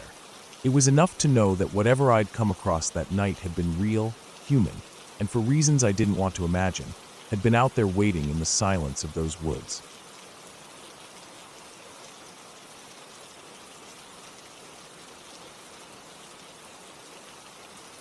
The first time I realized how alone I truly was, I was out in the middle of nowhere, miles from the nearest road or town.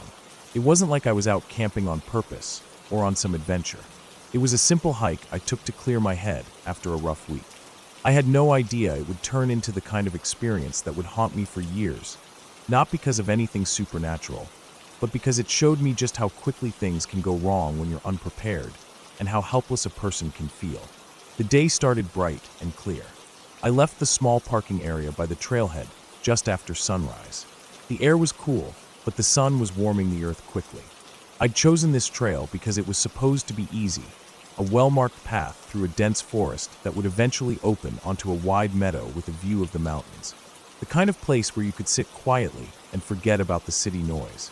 I didn't expect any trouble, and I certainly didn't expect to get lost. At first, the trail was exactly what I hoped. Tall pines lined the path, their trunks straight and gray, the needles creating a soft carpet underfoot. Birdsong filled the air, and every so often, I'd see a squirrel dart up a tree or a flash of blue as a jay took flight. The forest smelled clean and alive. I had a small backpack with a water bottle, some trail mix, and a light jacket tied around my waist. No map, no compass, just my phone for pictures. I thought that would be enough. The path curved gently and crossed a small creek, its clear water bubbling over rocks.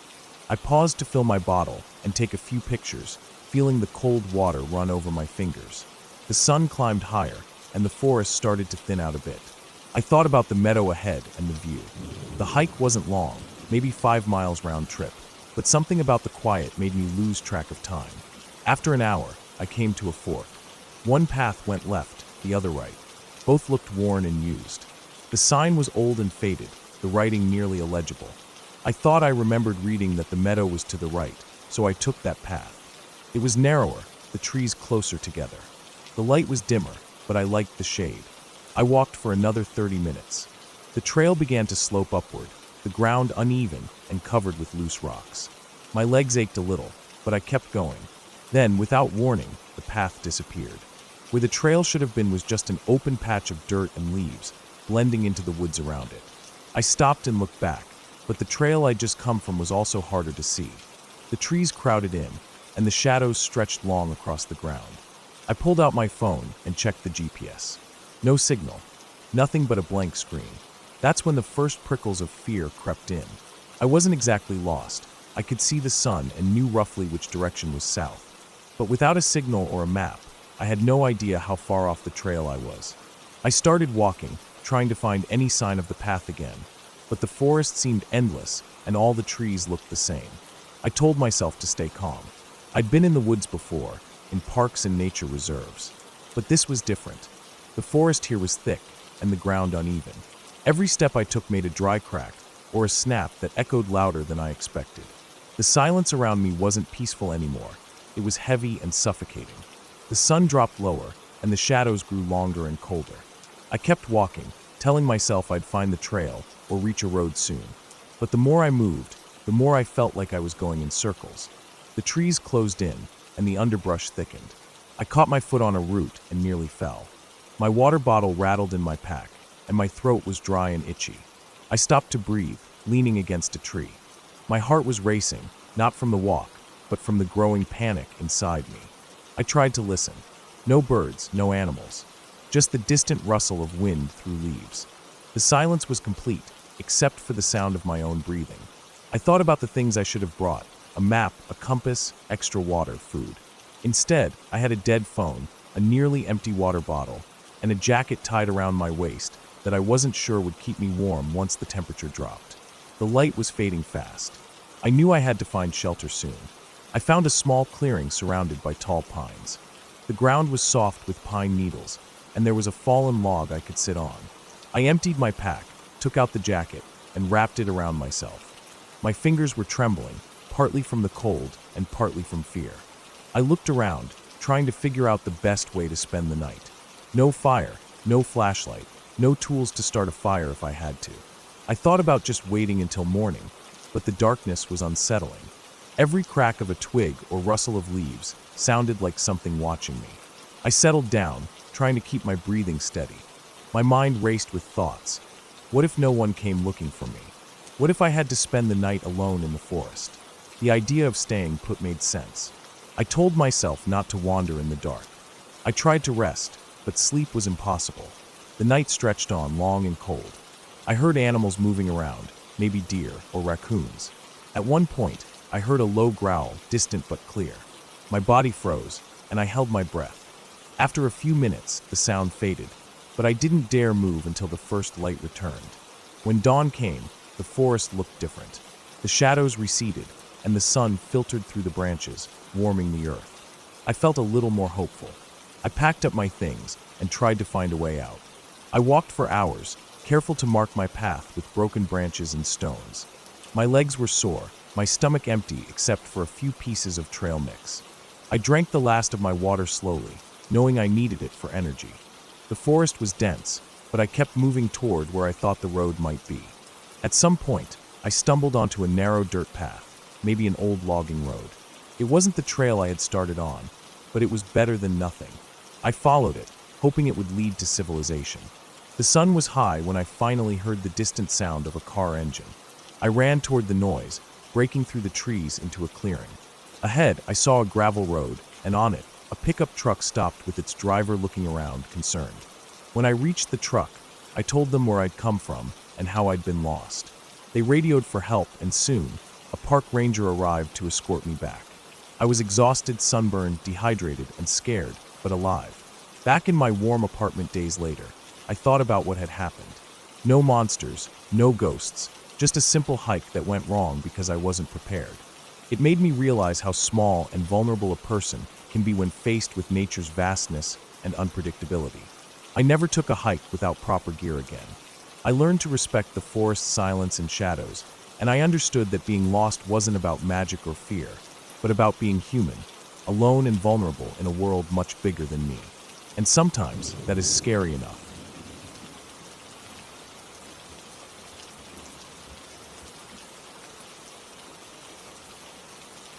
I still remember how the sun was already setting when I started hiking deeper into that old logging trail.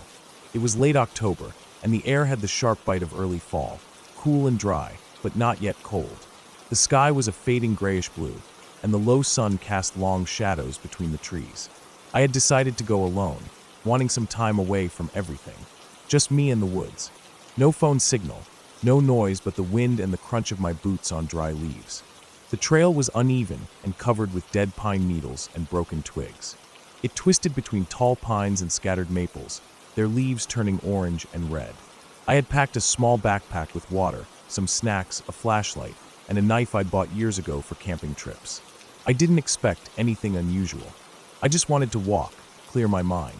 I was about 2 miles in when I noticed something strange. The trail ahead forked, but there was no sign marking the split. I stopped and looked around. The left fork seemed narrower, less used, but it cut through a thicker patch of trees. The right fork was wider, more obvious. I had no map, no GPS. I chose the left path, mostly because it felt quieter, less traveled. At first, the trail was calm, peaceful even. The only sounds were my breathing and the occasional bird call. But as I went deeper, the trees seemed to close in. The branches overhead blocked more of the sky, and the shadows thickened. The smell changed too. It was no longer just pine and earth. There was a faint scent of something damp and rotten, like wet wood left to decay. I pushed forward, stepping carefully over roots and rocks. After about 20 minutes, I reached a clearing. It was small, maybe 30 feet across, surrounded by thick bushes and fallen logs. The ground was uneven and muddy, and there were strange marks in the mud, large, heavy prints, unlike anything I'd seen before. They were about a foot long, with deep grooves that suggested claws. I froze. My heart started beating faster. I scanned the clearing for any sign of what made the prints, but saw nothing. No animals, no birds. Just silence. The sun was lower now, and the light filtering through the trees was dim and yellow. I took a few photos of the prints with my phone, even though the signal was weak. Something about those tracks didn't feel right. They weren't deer or bear prints. Too big, too sharp. I decided to head back, feeling the first flicker of unease. As I turned toward the trail, I noticed something else, broken branches along the edge of the clearing. Someone or something had passed recently. The underbrush was bent and crushed, like a heavy body pushed through. I kept my eyes on the trail, trying not to think too much. The woods were full of animals, but the idea of something big and unknown following me felt real. I walked faster, the shadows growing longer with the fading daylight. Then I heard it, the crack of a branch breaking somewhere behind me. I stopped, heart pounding, and listened. There was nothing else. I waited for what felt like minutes, but the forest was silent. I started moving again, slower this time, glancing over my shoulder every few steps. My flashlight was still in my bag. I hadn't needed it yet. The trail was twisting and unfamiliar, and I realized I was lost. The fork I'd taken earlier didn't lead back to the main road. Panic rose inside me. The sky was nearly dark, the trees blotting out the last light. The woods had become a maze. I pulled out the flashlight and turned it on. The beam cut through the darkness, illuminating the wet leaves and broken twigs on the ground. I followed the trail, but it ended abruptly at a thicket of dense bushes. I tried pushing through, but the branches were thick and sharp. I stepped back and looked around, trying to find any other path. Then I heard it again, the snap of a twig, close and deliberate. Not far off, something moved, something heavy and slow. I held my breath and froze. The beam of my flashlight caught a glimpse of dark shapes between the trees. At first, I thought it was an animal, maybe a bear or a big dog, but the shape was wrong. It moved too quietly, too smoothly. I backed away slowly, the flashlight shaking in my hand. My mind raced, trying to remember if the area was known for wildlife or dangerous animals. but I had never heard of anything like this. The noises came again, soft footsteps, breaking branches, and then a low, guttural sound. It wasn't a growl, more like a deep breathing or heavy panting. My heart hammered in my chest. I wanted to run, but my legs felt like lead. I decided to keep moving backward, careful not to trip. I heard the breathing grow louder, closer. The beam of my flashlight caught a pair of eyes reflecting faint green light. They didn't blink, didn't move away. I swallowed hard and turned to run. The underbrush tore at my clothes and scratched my skin as I pushed through the trees. The sounds behind me quickened, the heavy footsteps pounding after me. I didn't look back. I just ran, dodging low branches and leaping over roots. My lungs burned, my legs ached, but fear gave me a burst of strength. The trail was gone, replaced by thick woods. I had no idea which way to go. The night was dark, the moon hidden behind clouds. The only light came from my flashlight, swinging wildly as I sprinted blindly. I stumbled and fell into a ditch, scraping my hands and knees. I got up quickly, ignoring the pain, and kept running. Then the footsteps stopped. Silence. Only my ragged breathing and the sound of leaves crunching under my feet.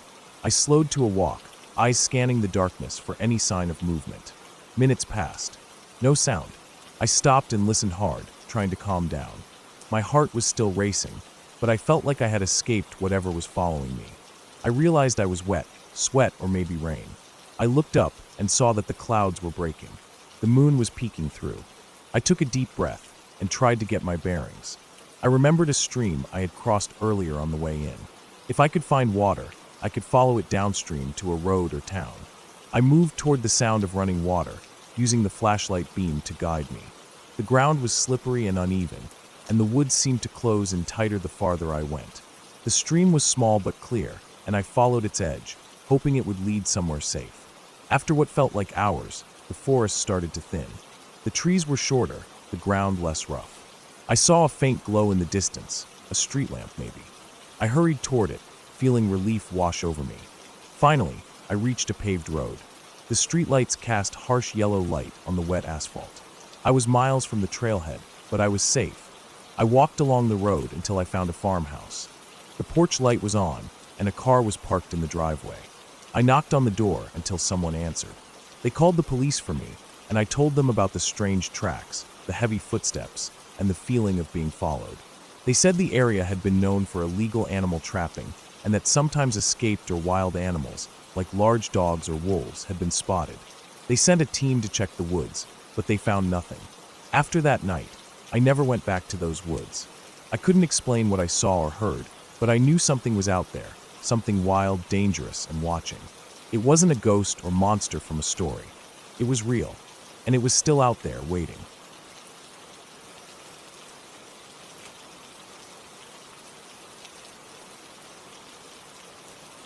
It was one of those evenings when the air felt heavy, like it was holding back something. I had been driving for hours, trying to make it to the next town before dark, but I had taken a wrong turn somewhere along the way. The road I was on had slowly changed from smooth asphalt to cracked, uneven pavement, then to a narrow strip of faded tar with grass growing through it. There were no streetlights, no houses, not even a mailbox. It was just me, my car, and the thick trees pressing in on both sides. My phone had no signal. I noticed it earlier when the map stopped updating, but I had kept driving, hoping it would reconnect. Now it was obvious I was in the middle of nowhere. The sun had already dropped low enough that the light was turning orange, stretching shadows across the road. The trees looked taller, darker, and closer than they should have been, as if they were slowly closing in around me. The gas gauge was just below a quarter. That meant maybe another 30 miles if I was lucky. I kept going, gripping the steering wheel tighter than I needed to. Every bump and crack in the road rattled through the car. The only sound besides the engine was the occasional chirp of unseen insects and the faint hum of tires on rough pavement. The road curved sharply to the right, and I slowed down to take it. When I came around the bend, the road just ended. It was broken apart, swallowed by weeds and gravel, with a battered metal sign leaning at an angle. The faded letters were impossible to read from the car. I stopped and got out, my shoes crunching on loose gravel. The air was cooler now, with that damp forest smell, a mix of rotting leaves and wet dirt. The sign was rusted almost completely through, but I could just make out road closed, under the rust and peeling paint. Beyond it, the cracked pavement disappeared into thick undergrowth. This was a dead end. I cursed under my breath, turned back toward the car, and froze. There was a sound. It wasn't loud, but it didn't belong out here. It was a slow, steady crunch of footsteps on gravel, coming from somewhere down the road I had just driven. My first thought was another driver, maybe someone walking because their car broke down. But the sound wasn't even like normal walking, it was irregular. 2 quick steps, a pause, then 1 step, then another pause. The hair on my arms stood up. I couldn't see anything down the road. It was just a straight stretch fading into shadow. I climbed back into my car quickly, shut the door, and locked it. The footsteps stopped. I sat there with my hands on the steering wheel, listening. Nothing, just the distant rustle of leaves in the wind. I put the car in reverse and turned around, heading back the way I came. I kept my eyes on the road, but every few seconds I glanced in the rearview mirror. At first there was nothing. Then, after about 30 seconds of driving, I saw movement. A figure stepped into the road far behind me, just barely within the reach of my brake lights. They weren't running. They weren't even walking fast. Just standing there, watching. I pressed the gas a little harder. My chest felt tight. I knew it could be nothing, just some local out for a walk, but something about the way they had appeared so quietly and stood there, not moving, made my skin crawl. The trees blurred past. The light kept fading. I drove for another mile before daring to look in the mirror again. Empty road. No one there. I tried to convince myself I had imagined it. The road began to widen a little, and I finally saw an unmarked dirt turnoff to the left. I slowed down, thinking maybe it could lead me back to a main road, but it looked rough, full of ruts and rocks. I didn't want to risk it in my small car, so I kept going. The fuel needle dipped closer to empty. Another mile passed before I saw it. 2 faint headlights in the distance behind me. My stomach tightened. Maybe it was just coincidence. Maybe that person from before had gone back, gotten in a car, and was now headed the same way. But the way the lights stayed at exactly the same distance behind me, not gaining, not falling back, made me uneasy. I drove faster. The road was too narrow to really speed, but I pushed as much as I dared, the car jolting over bumps. The headlights stayed right there. I went around a long curve, and for a second they disappeared, but when the road straightened, they were back, same distance. The sun was gone now. The forest was just black walls on either side of the thin gray strip of road ahead of me. I was driving through a tunnel of trees, my own headlights only reaching a few dozen yards. I passed another dirt path, even smaller than the first, but I didn't turn. I didn't want to slow down enough to risk it. My palms were sweating on the steering wheel. The headlights behind me suddenly vanished. My eyes flicked to the mirror over and over, but it was just darkness now. I slowed slightly, straining to see behind me, but there was nothing. Relief started to seep in, but it was thin and shaky. I kept going until I saw another sign ahead. Finally, maybe a route number. I never got to see what it said. As I approached, a shape stepped into the beam of my headlights from the side of the road. I slammed on the brakes, tires screeching. It was the same person I had seen before, same height, same slow stance. They stood completely still, facing me, head tilted slightly to the side. My heart was pounding so hard it hurt. I didn't wait to see anything else. I swerved around them, the edge of my car brushing weeds as I got back on the road. In the rear view, they were already gone again, as if they had stepped back into the trees. My mind was racing. How could they have gotten ahead of me? I had been driving the whole time. There were no cars, no shortcuts I'd seen. I drove until my fuel light came on, and still there was no sign of a main road. My speed slowed to conserve gas, but every second I expected to see those headlights again, or that figure standing in the road. My arms ached from how tight I was gripping the wheel. The road dipped into a hollow, and my headlights lit up something pale ahead, fabric maybe caught on a branch. When I got closer, I realized it was a jacket. A dark, heavy jacket, just lying in the middle of the road like someone had dropped it there. I swerved around it, but my eyes kept flicking to the side mirrors. If that person had been wearing it before, they weren't now. The gas gauge was almost at the bottom when I finally saw lights, real lights, up ahead. A gas station. The sight almost made my knees go weak. I pulled in fast, nearly clipping the edge of the pump. The station was old, the windows dark, but there was one dim light above the pump. I filled the tank as quickly as I could, scanning the tree line the whole time. There was no sound except the click of the pump. No cars passed. No one came out of the station. I didn't go inside. I just got back in the car, locked the doors, and drove. By the time I found the highway, it felt like hours had passed. My body was shaking from the adrenaline. I glanced in the mirror one last time, half expecting to see someone sitting in the back seat, but it was empty. The road behind me was just darkness. I never saw that person again. I still don't know if they were following me, or if I just happened to cross paths with someone who liked standing in the middle of empty roads. But even now, years later, when I'm driving at night on an empty stretch of road, I can't shake the feeling that if I looked in the mirror long enough, I'd see them there, standing completely still, head tilted, just waiting.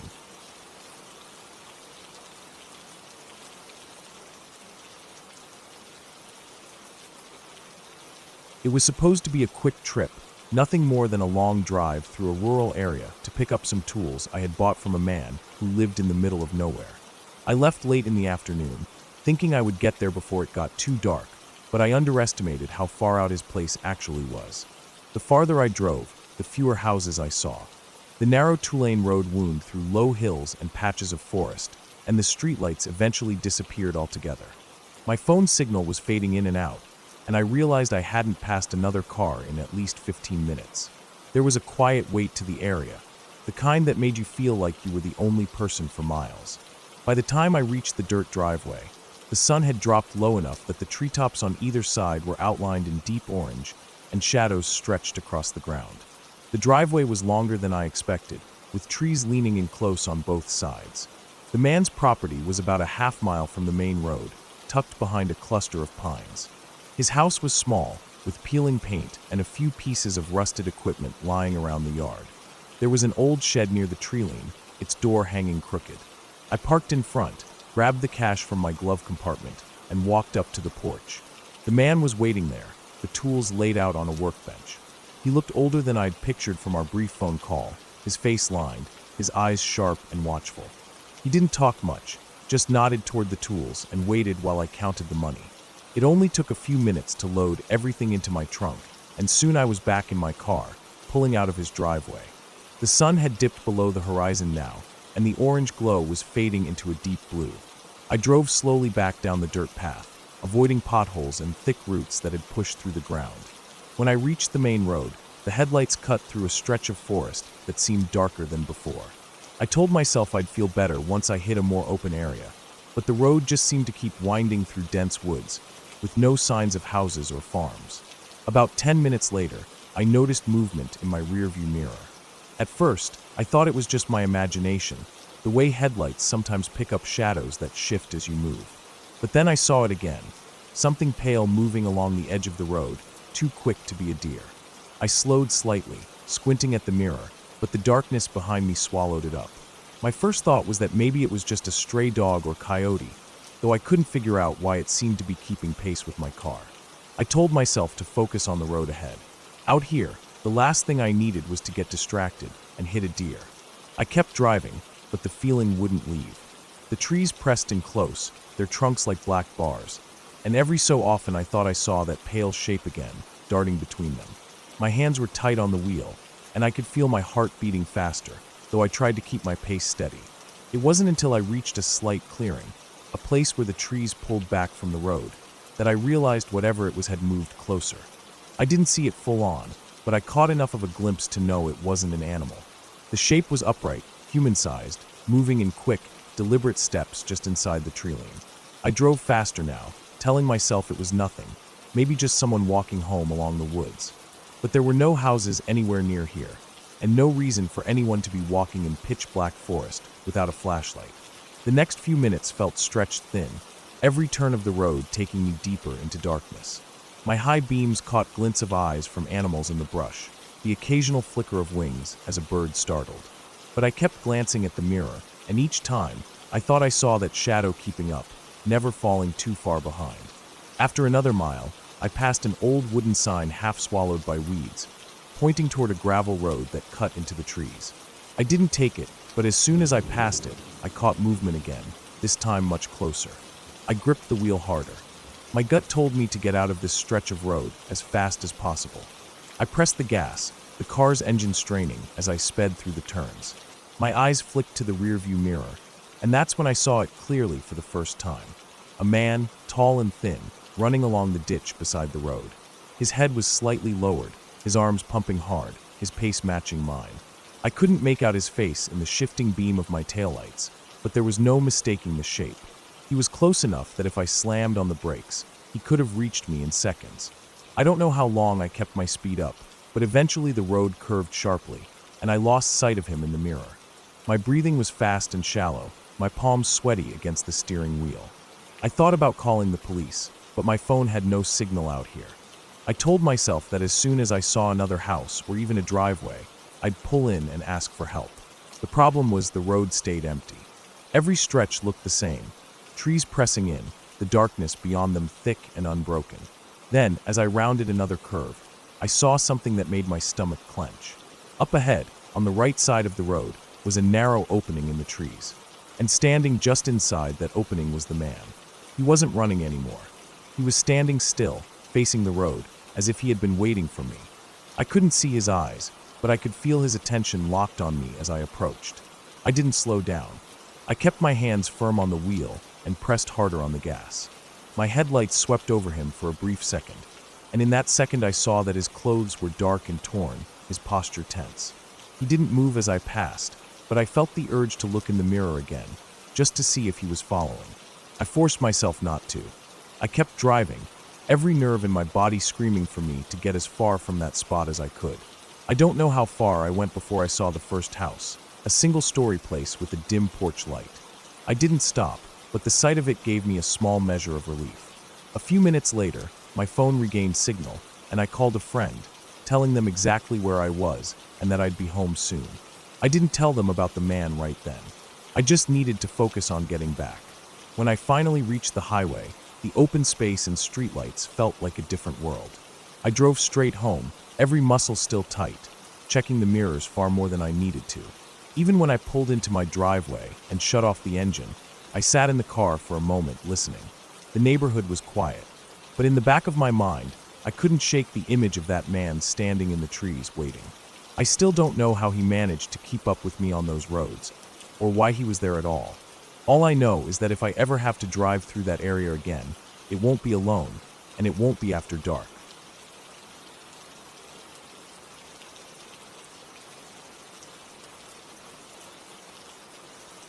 I woke up before sunrise, the room still wrapped in that dull gray light that comes just before the day starts.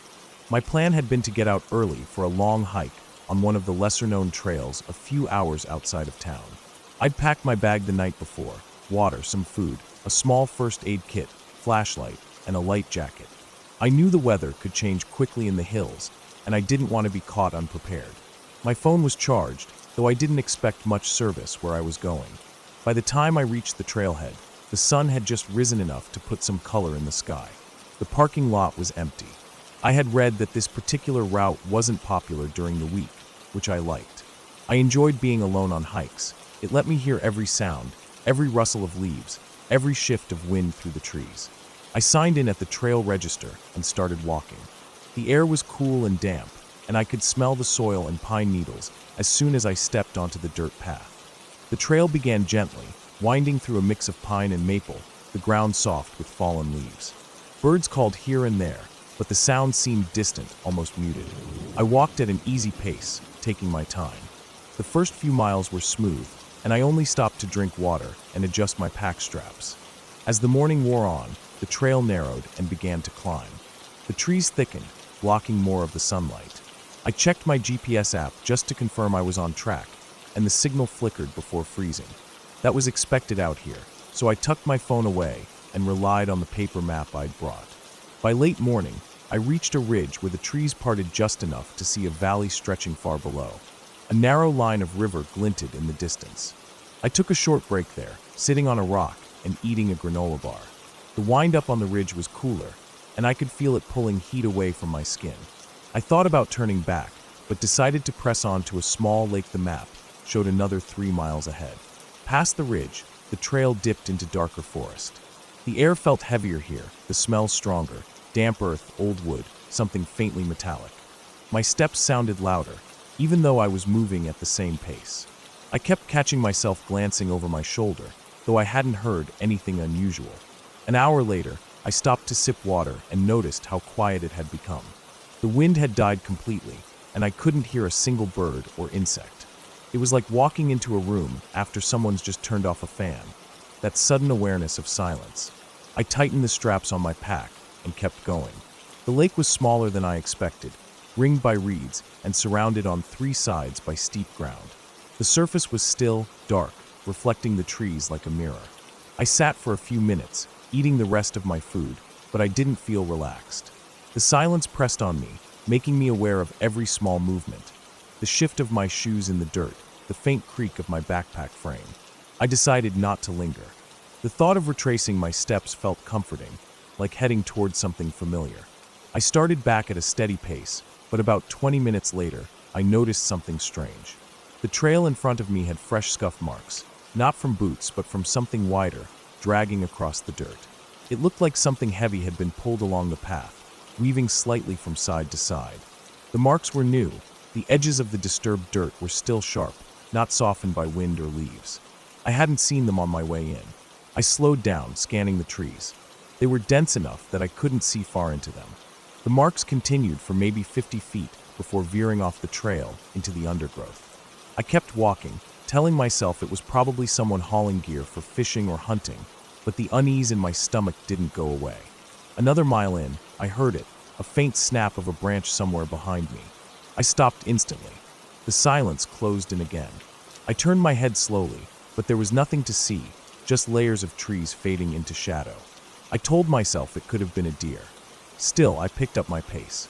Every few minutes after that, I thought I heard movement, a shuffle of leaves, a quick crack like weight shifting on wood.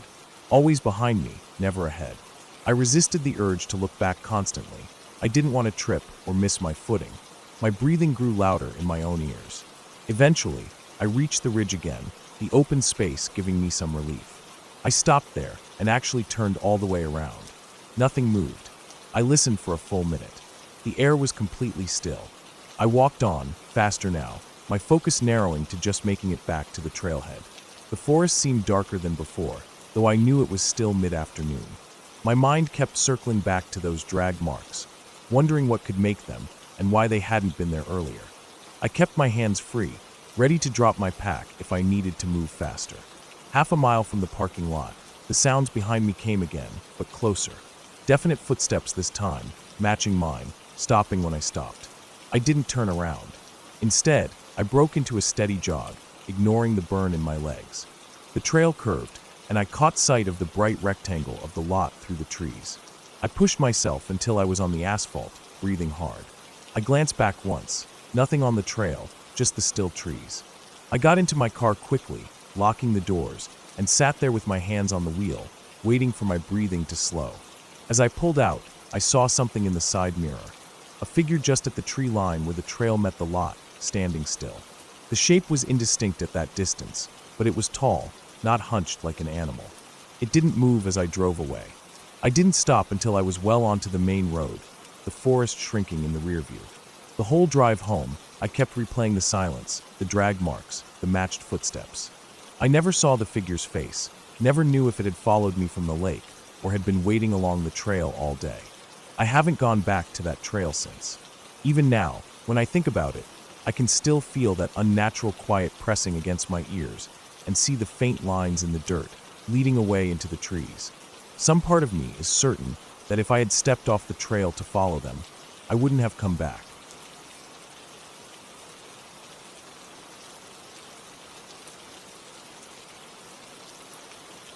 It was supposed to be a simple weekend getaway. I wanted to escape the noise of the city, the endless traffic, the stress of work, and just breathe for a couple of days in the countryside. I found a cheap cabin rental tucked away near a dense forest, about 2 hours out of town. The kind of place with no cell signal, no Wi-Fi, and only the occasional passing car on the dirt road. The kind of place where you could hear the wind in the trees and the distant calls of birds. I arrived late afternoon on a Friday, the sky heavy with clouds that promised rain. The cabin was smaller than I expected, a single room with a small kitchen corner, a couch, and a narrow bed shoved against the far wall. The windows were grimy, and the wooden floor creaked under every step. It wasn't much, but it was mine for the weekend. I unloaded my bag, set up a small camp stove, and made a cup of coffee. Outside, the forest seemed to press close around the cabin, tall pines and oaks with thick underbrush crowding every edge. I figured I'd take a quick walk before dark to stretch my legs and get a feel for the place. The air smelled damp and earthy. A light drizzle started just as I stepped onto the narrow trail that led away from the cabin. The forest was quiet. Not the peaceful kind of quiet where you hear birds chirping or leaves rustling gently in the breeze. This was a heavier silence, like the woods were holding their breath. My footsteps muffled by the wet dirt and fallen leaves, I walked deeper along the path, feeling the chill of the rain seeping through my jacket. A few yards ahead, the trail forked, one path winding downhill toward what looked like a small creek, the other climbing slightly uphill into thicker trees. I chose the uphill path. The trees grew closer here, branches twisting into weird shapes. The light was fading fast. I told myself to turn back, but I kept going, curiosity pulling me further in. The rain slowed to a drizzle, but the ground was slick and muddy. I slipped once, catching myself on a tree trunk. Then I heard it, a sharp snap, like a branch breaking, somewhere off the path. My heart jumped. I stopped and listened, but the forest was still again. No wind, no animals. I quickened my pace, telling myself it was probably just a deer or some small animal. But the feeling in my gut wasn't right. It was a cold knot of fear, the kind that creeps up your spine and makes your skin crawl. I decided to turn back. As I did, I noticed something odd, the footprints. Not animal tracks, but shoe prints. Fresh, deep in the mud, heading further into the woods along the path I'd just come from. That was when the unease really hit me. Someone else was here. Someone had been following the trail ahead, maybe watching me. I picked up my pace, not running, but fast enough to get back before dark swallowed the forest. I barely glanced behind me, but I thought I caught a glimpse of movement between the trees, a shadow slipping away from the trail. Back at the cabin, I locked the door and drew the curtains tight. My phone had no signal, so I couldn't call anyone. The rain was heavier now, pounding against the roof and windows. Inside, the silence felt thicker, like the forest was pressing in on all sides. I kept the lights on and sat close to the window, staring into the dark woods. Hours passed. The storm raged. I tried to read, to listen to music, anything to distract myself. But every few minutes I thought I heard something outside. A rustle in the bushes, a low creak of a branch, the crunch of footsteps on wet leaves. Always just outside the reach of the porch light. At one point, I saw a flicker of movement, a quick flash of something tall and dark at the edge of the clearing. I squinted, but the rain blurred the image. I told myself it was a trick of the light, or maybe a deer passing by. But I couldn't shake the feeling that someone, or something, was out there watching me. I pulled the curtains tighter and sat back against the wall, heart pounding. I knew this was just my imagination, the way fear plays tricks on your mind when you're alone in the dark. But then came the sound that broke all my denial. A slow, deliberate knock on the cabin door. Not a pounding or frantic banging, just 3 soft but clear knocks. I froze, breath catching in my throat. The cabin was small, the door right beside me. My mind raced through every possibility. It was late, the storm outside still howling. Who could be out there? Why knock so quietly? I didn't answer. I didn't move. I just sat there, staring at the door, waiting for the next sound. Nothing. The silence stretched, thick and suffocating. Then, the knocking came again. Same pattern. 3 knocks. My skin prickled with cold sweat. I wanted to call out, to demand they leave, but no words came. I slowly stood up and moved to the door, hand shaking as I reached for the lock. The chain was on, thankfully. I slid the bolt across and peeked through the peephole. Nothing. Just the rain-slicked porch, empty and silent. I stepped back, heart racing. But then, from the corner of my eye, I saw it, a pair of muddy boots just outside the porch, pressed into the dirt. They hadn't moved. Whoever it was right outside. I locked the door again and turned away. I didn't sleep that night. Every creak, every gust of wind made me jump. The rain finally stopped near dawn, and I was so exhausted I barely noticed the first light breaking through the trees. When morning came, I forced myself to get up and look outside. The porch was soaked, but the muddy boots were gone. No footprints leading away, no sign of anyone nearby. I packed my things quickly and left, driving back to town with the windows down to let the fresh air clear the tight knot of fear in my chest. I told myself it was probably someone lost or drunk, knocking to get help or shelter. But deep down, I knew it wasn't that simple. The memory stayed with me, a dark weight I couldn't shake. Sometimes, late at night, I'd think about the silent knocks, the shadow just out of sight, the boots pressed into the mud. I never went back to that cabin, and I never told anyone exactly what happened. But I learned something that weekend. Sometimes the scariest things aren't monsters or ghosts. They're real people, real dangers, lurking just beyond the trees, waiting for you to let your guard down. And when you're alone, far from help, the line between safety and fear is razor thin.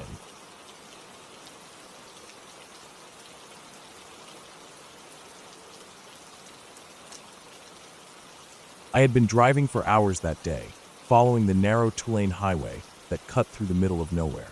My plan was to make it to the next small town before dark, but the fuel gauge had been sitting low for longer than I liked, and there hadn't been a gas station for miles.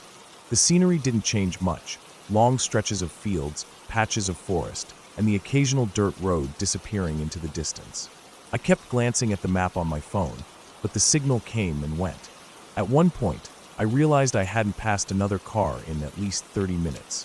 When I finally saw a small green sign for a service station, 12 miles, I felt relieved. The sun was already dipping low, turning the sky a dull orange. I didn't want to be stuck out there at night with no gas. The road curved through a wooded area, and the trees on either side were dense, their branches hanging over the road. The temperature seemed to drop slightly in that stretch, and the air inside the car felt cooler. About 7 miles in, I noticed something strange. Up ahead, the taillights of a vehicle were faintly glowing through the dim light, but as I got closer, I realized it wasn't moving.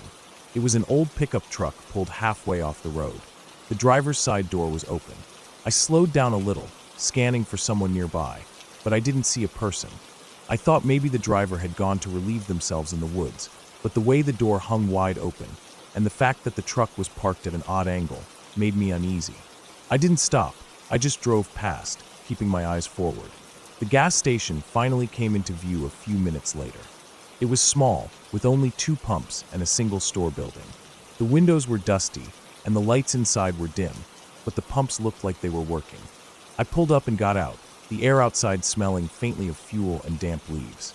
As I started filling my tank, I looked around. There was no other car in sight. Even the road behind me was empty. The forest on both sides seemed to press in close to the station, and the rustling of leaves in the breeze was the only sound. While I was filling up, I noticed something on the ground near the side of the building, just a dark shape at first. When I stepped closer, I saw it was a shoe. A man's work boot, worn and muddy, lying on its side. There was no matching shoe nearby.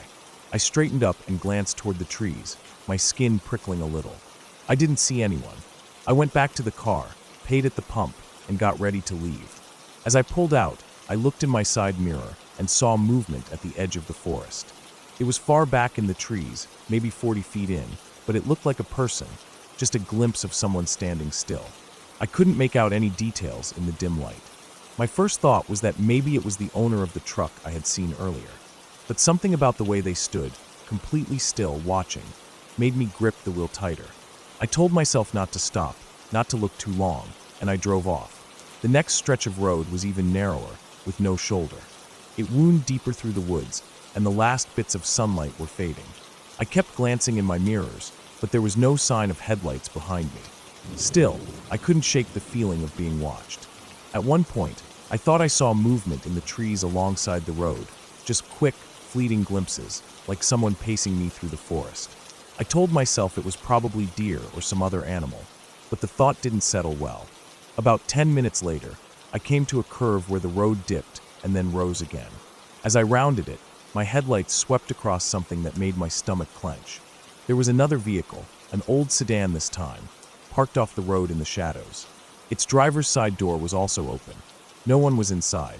The way it was positioned, it looked like it had been pulled over in a hurry. I slowed, feeling my pulse in my throat. The sight of 2 abandoned vehicles within 20 miles didn't feel like a coincidence. I didn't stop. I kept going, but now I was hyper-aware of every sound and shadow. The forest seemed darker, the trees closer together. My eyes kept flicking to the sides of the road, catching glimpses of movement that might have been nothing, or might have been something keeping pace with me. The worst part came when I noticed a faint light ahead, just a small, flickering glow low to the ground. As I got closer, I realized it was a small campfire, right at the edge of the trees on the left side of the road. There were shapes around it, figures hunched low. They didn't look up as my headlights washed over them, but I knew they had to hear me passing. The firelight caught the glint of something metallic in one person's hand. I didn't slow. My foot stayed steady on the gas, and I kept my eyes on the road ahead. I drove for another 20 minutes before I saw the lights of a town in the distance. When I finally pulled into a well-lit gas station in the center of town, I felt my muscles loosen for the first time in over an hour. I sat there for a moment, letting my hands relax on the wheel. A part of me wanted to tell someone, anyone, what I had seen about the trucks, the sedan, the person in the trees, the campfire. But I didn't know how to explain it without sounding paranoid. I ended up getting a coffee from the station, standing under the harsh fluorescent lights just to feel safer. Even there, I kept glancing out at my car, half expecting to see someone standing by it. I stayed longer than I needed to, then got back in the car and drove straight to my motel without stopping again. That night, as I lay in bed, I kept thinking about the open doors, the lone boot, the way the figure in the trees had just stood there, watching. I didn't know if it was connected, if something bad had happened to those people, or if I had just driven past something I didn't want to understand. But I do know one thing. If I had stopped, even for a minute, I might not have made it to that town at all.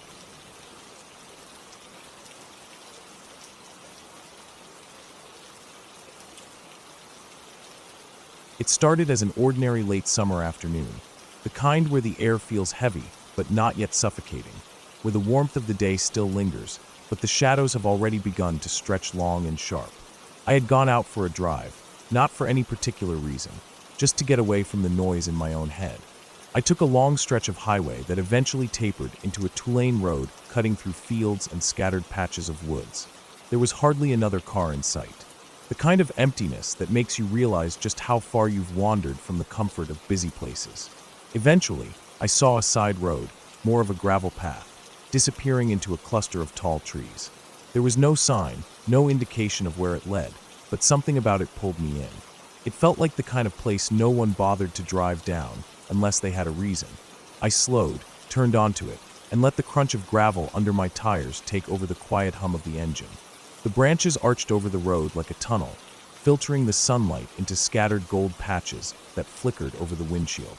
The road narrowed the further I went, until it was barely wide enough for my car. The gravel turned to hard-packed dirt, with deep tire ruts carved into it. Every now and then I had to ease around jagged rocks jutting up or swerve slightly to avoid the low-hanging branches that threatened to scrape the side of the car. After a while, I noticed the air had gone still, no wind pushing through the leaves, no rustling in the underbrush. It was the kind of stillness that made every small sound stand out sharply.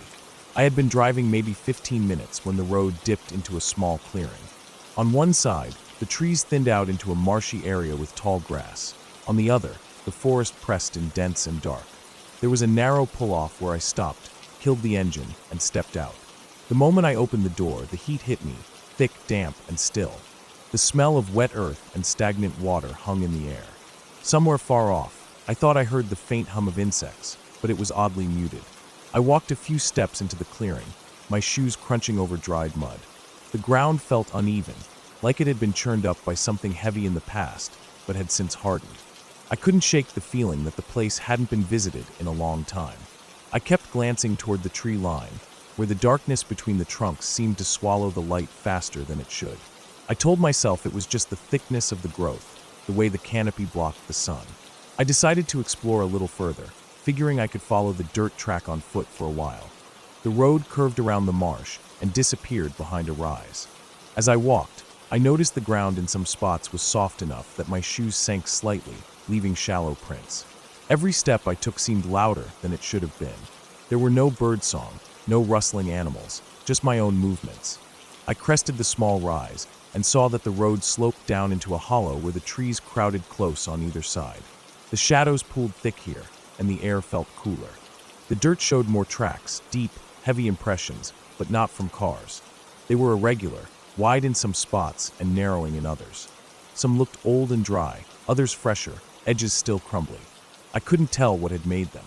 About 50 feet ahead, I spotted something lying off to the side of the road.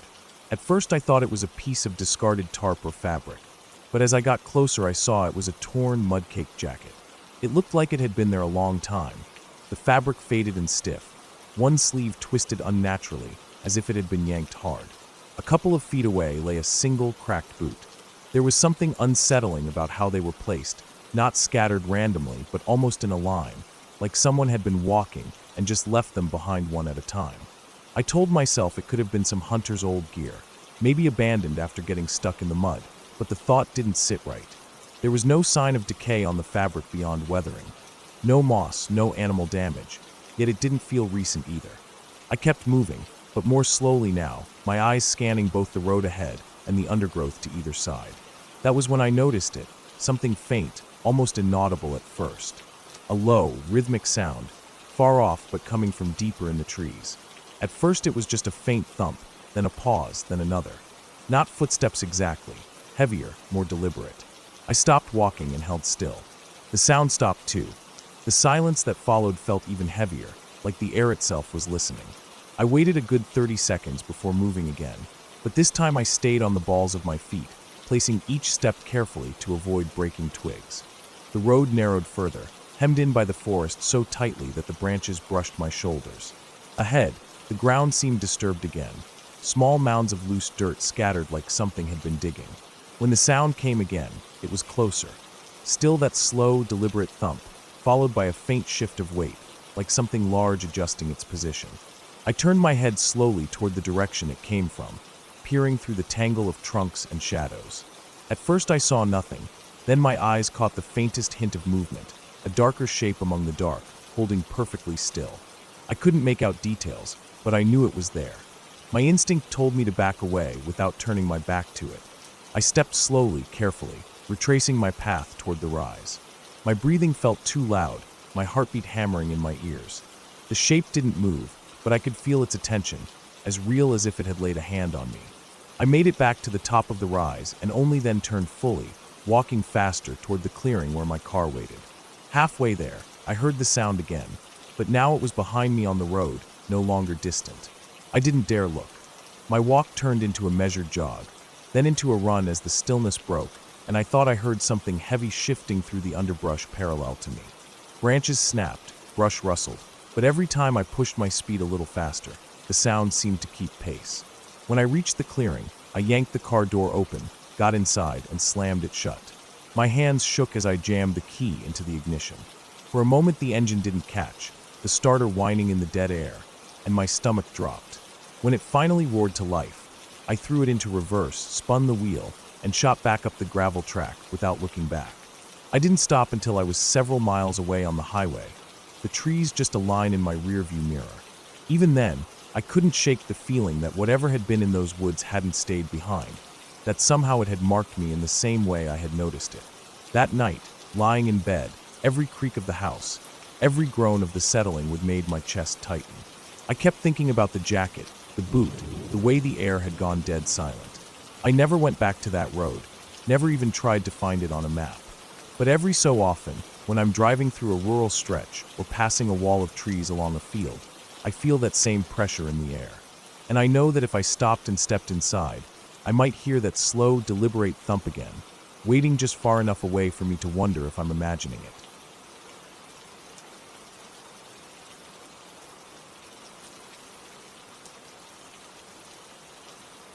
It started as a trip I hadn't really planned for.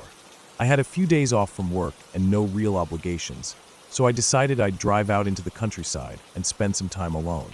I didn't want to camp in a busy park or a campground. I wanted to be completely away from people. Somewhere I could just walk, explore, and clear my head. I checked maps the night before and picked an area I'd never been to. It was about 2 hours from my apartment, mostly farmland, rolling hills, and patches of thick forest. I packed light, just a backpack, a few bottles of water, some snacks, a folding knife, and a cheap flashlight I'd had for years. I also grabbed a thin blanket and an extra jacket, not because I planned to stay overnight, but just in case the day went longer than expected. The morning I left was gray and still. There was no wind, no sun, just a pale sky that made everything look flat. The drive was quiet, and by the time I reached the area I'd picked, I had already passed miles of empty fields. I parked my car on a gravel pull-off near an old dirt road. There were no houses in sight, just a line of trees stretching across the hills. I started walking, following the dirt road for a while until it narrowed into a faint trail.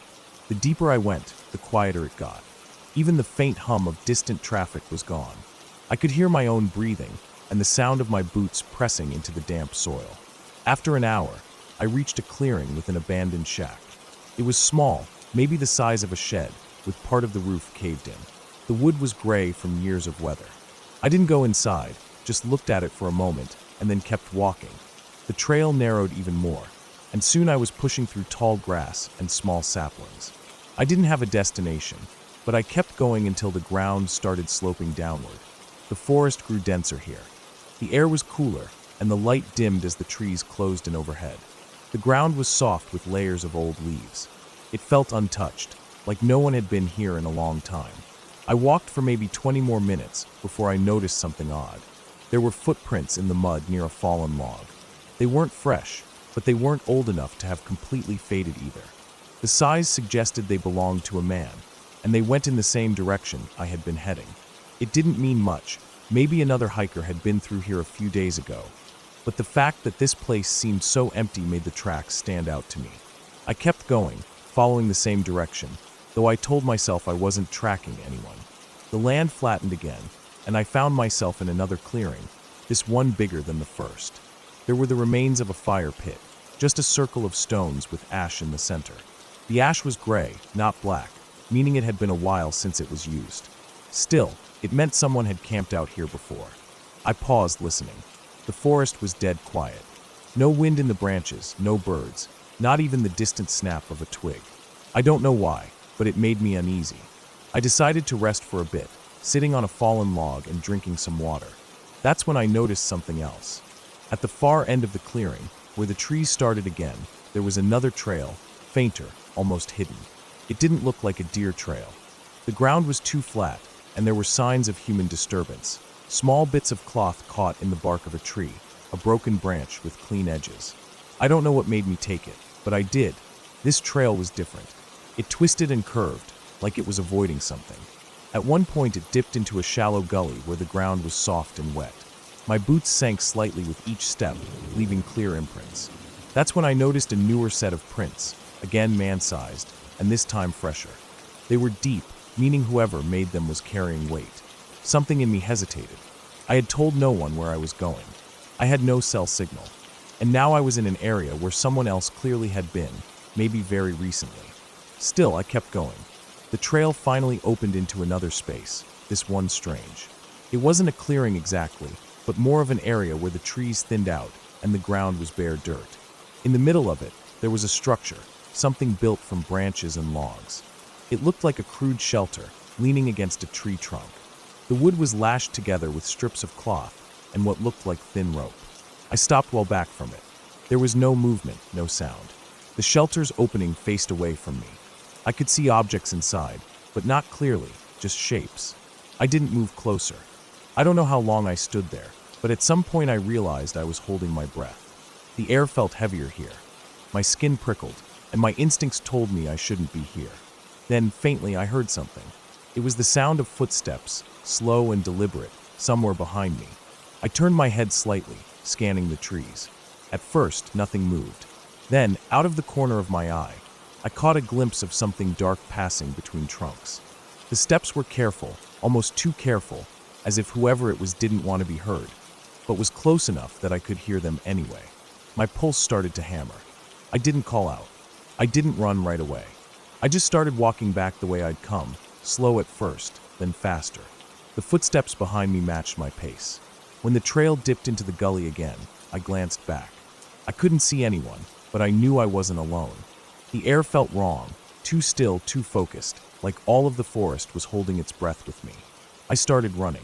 The wet ground made it harder, my boots sliding slightly with each step. Branches snapped against my arms and legs. I didn't look back again until I reached the first clearing, the one with the fire pit. I stopped for half a second, scanning the trees. Still nothing, but I knew. I pushed myself harder now, retracing my steps toward the dirt road. My lungs burned, my legs ached, but I didn't stop until I saw the faint glint of my car through the trees. I burst out of the woods and into the open, breathing hard. My hands shook as I fumbled for the keys in my pocket. I didn't even take off my backpack. I just got in, locked the doors, and started the engine. As I pulled onto the gravel road, I glanced into the side mirror. Far back, just at the tree line, there was a figure. Tall, still watching. I didn't slow down. I didn't stop. I drove until the trees were gone, until the road met the highway again, until I was back among houses and streetlights. That night, I lay in bed replaying every sound, every movement, every moment I'd spent in that forest. The thing that stuck with me most wasn't the figure itself. It was how careful the footsteps had been. Whoever it was, they'd been following me long before I heard them. And they hadn't called out, hadn't tried to make themselves known. They'd only matched my pace, keeping just close enough to stay with me. And if I hadn't turned back when I did, I don't know how far they would have followed me, or what would have happened if I'd reached that shelter and looked inside.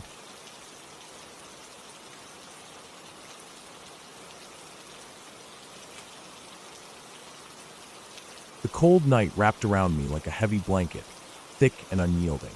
I was alone, miles from the nearest town, deep in a forest that seemed endless. The trees stood tall and close, their branches scratching at the sky like fingers trying to reach some distant place. The moon was hidden behind thick clouds, leaving the woods dark except for the faint glimmer of my small flashlight. Every step I took cracked the brittle leaves on the ground, sounding much louder in the silence than I expected. I had been hiking for hours, longer than I planned, but the trail was confusing. The map I brought wasn't much help because the paths weren't marked clearly. What was supposed to be a simple day trip had turned into something else, a long, tiring trek that made me question if I was even heading the right way. The air was damp, cold, and smelled like wet earth and old leaves. My jacket did little to keep the chill away, and I realized my fingers were numb. I checked my watch. It was past 9 p.m. I'd lost track of time, swallowed by the forest's depth and the quiet that pressed down on me. I hadn't seen another soul for hours, and the thought of spending the night here without shelter made my stomach twist. I tried to stay calm, telling myself that the trail had to lead somewhere. The forest couldn't go on forever, and eventually I would reach a road or a campsite. But every direction looked the same, trees thick and dark, shadows moving oddly in the corners of my eyes. As I walked, I noticed how the sounds of the forest had changed. During the day, the woods were full of birdsong and rustling animals.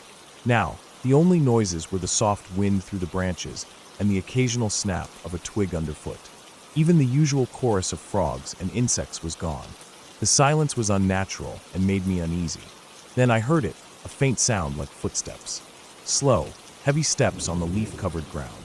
At first, I thought it was just my imagination, the forest playing tricks on me. But the sound grew clearer, coming from behind me. I stopped and held my breath, listening. The footsteps continued, steady and deliberate. My heart rate quickened. I turned slowly, sweeping my flashlight over the trees. The beam cut through the darkness, but revealed nothing. No animals, no people. Just empty trunks and dark shadows. I started walking again, a little faster this time, trying not to run because I didn't want to draw attention to myself. But the footsteps behind me kept pace. They were close enough now that I could hear the crunch of leaves and twigs breaking under heavy boots. Panic rose inside me. I wanted to scream or run, but my legs felt frozen. I decided to hide. I slipped behind a thick tree trunk, crouching low, trying to make myself small. The flashlight flickered in my hand, and I held it tight, hoping it wouldn't die on me. The footsteps passed by my hiding spot, slow and methodical. I stayed perfectly still, barely breathing. The person, or thing, was close enough that I could smell the faint scent of sweat and damp leather. The footsteps faded as they moved further away, then stopped. A long, tense moment passed. I waited until I heard the footsteps continue down the trail. Then I slipped out from behind the tree and hurried in the opposite direction, my breath coming in short gasps. I didn't know who or what was following me, but I knew I had to get away. The forest seemed to close in tighter as I ran. My heart pounded in my ears, and my legs ached from the effort. The flashlight flickered again, the batteries weakening. I cursed myself for not bringing extras. Suddenly, the trail opened up into a small clearing. I stepped into the moonlight that finally broke through the clouds, and my eyes adjusted. At the edge of the clearing was an old, abandoned cabin. Its windows were shattered, and the door hung loosely on its hinges. The wood was weathered and rotting, but it looked like shelter, any shelter. I didn't hesitate. I ran toward the cabin, pushing the door open with a loud creak. Inside was darkness and the smell of mold and decay. I could see broken furniture, piles of leaves swept in by the wind, and the dust thick in the air. I took a deep breath and stepped inside, closing the door behind me. The flashlight gave its last flicker and went out. I was plunged into darkness. My hands found a corner of the room, and I sank down, trying to calm my shaking body. Outside, the footsteps had stopped, but I could hear other sounds, the faint rustling of leaves, a soft, slow breeze moving through the broken windows. I tried to focus on steadying my breath. I thought about calling for help on my phone, but the screen was dead. No signal anyway, not this deep in the woods. Minutes passed like hours. I listened carefully, straining to hear any sign of the footsteps returning. The silence was heavy, almost suffocating. Then I heard it, a soft scraping noise, like something being dragged across the wooden floor outside. It was slow, deliberate, and coming closer to the cabin. My heart stopped.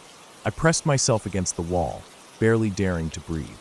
The scraping moved to the other side of the door. I could hear it scratch along the wood, then pause. Then a faint tapping, 3 sharp taps in quick succession. I froze. The tapping came again, slow this time, as if someone was testing if I was inside. My mind raced. Who would come here in the middle of the night, dragging something across the floor and tapping on the door? What did they want? The door rattled slightly, the old hinges struggling against the weight. I could see faint shadows moving outside the cracked windows. The tapping continued, slower now, almost like a rhythm. I realized I had to do something. Staying here meant waiting for whoever was outside to get impatient and force their way in. I crawled to the back of the cabin, feeling along the walls for another way out. The windows were broken, but too high to climb through. There was a small hole in the floorboards near the corner. It looked like an old root cellar or a crawl space. I pulled at the rotten wood and managed to make a small opening.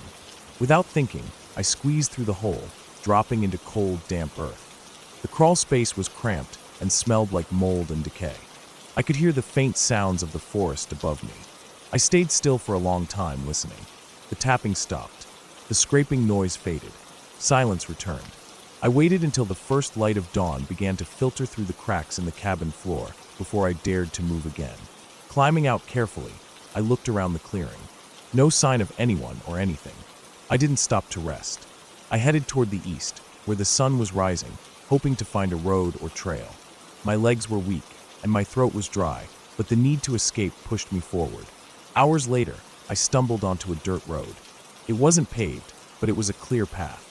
I followed it until I saw a car parked near a farmhouse. I waved my arms and called out until a man came out, surprised to see me. He offered water and a phone. I told him I'd gotten lost in the forest. The police were called. A search was organized for anyone else missing. I learned later that the cabin had been abandoned for years, but strange things had been reported near the woods, people hearing noises, finding strange marks on trees. I never found out who or what had been outside the cabin that night, scraping and tapping on the door. But the memory of that darkness, the cold fear, and the silence that pressed on me stays with me to this day. The forest isn't just trees and shadows. Sometimes it holds something waiting, watching. And sometimes, when you're alone, it's closer than you think.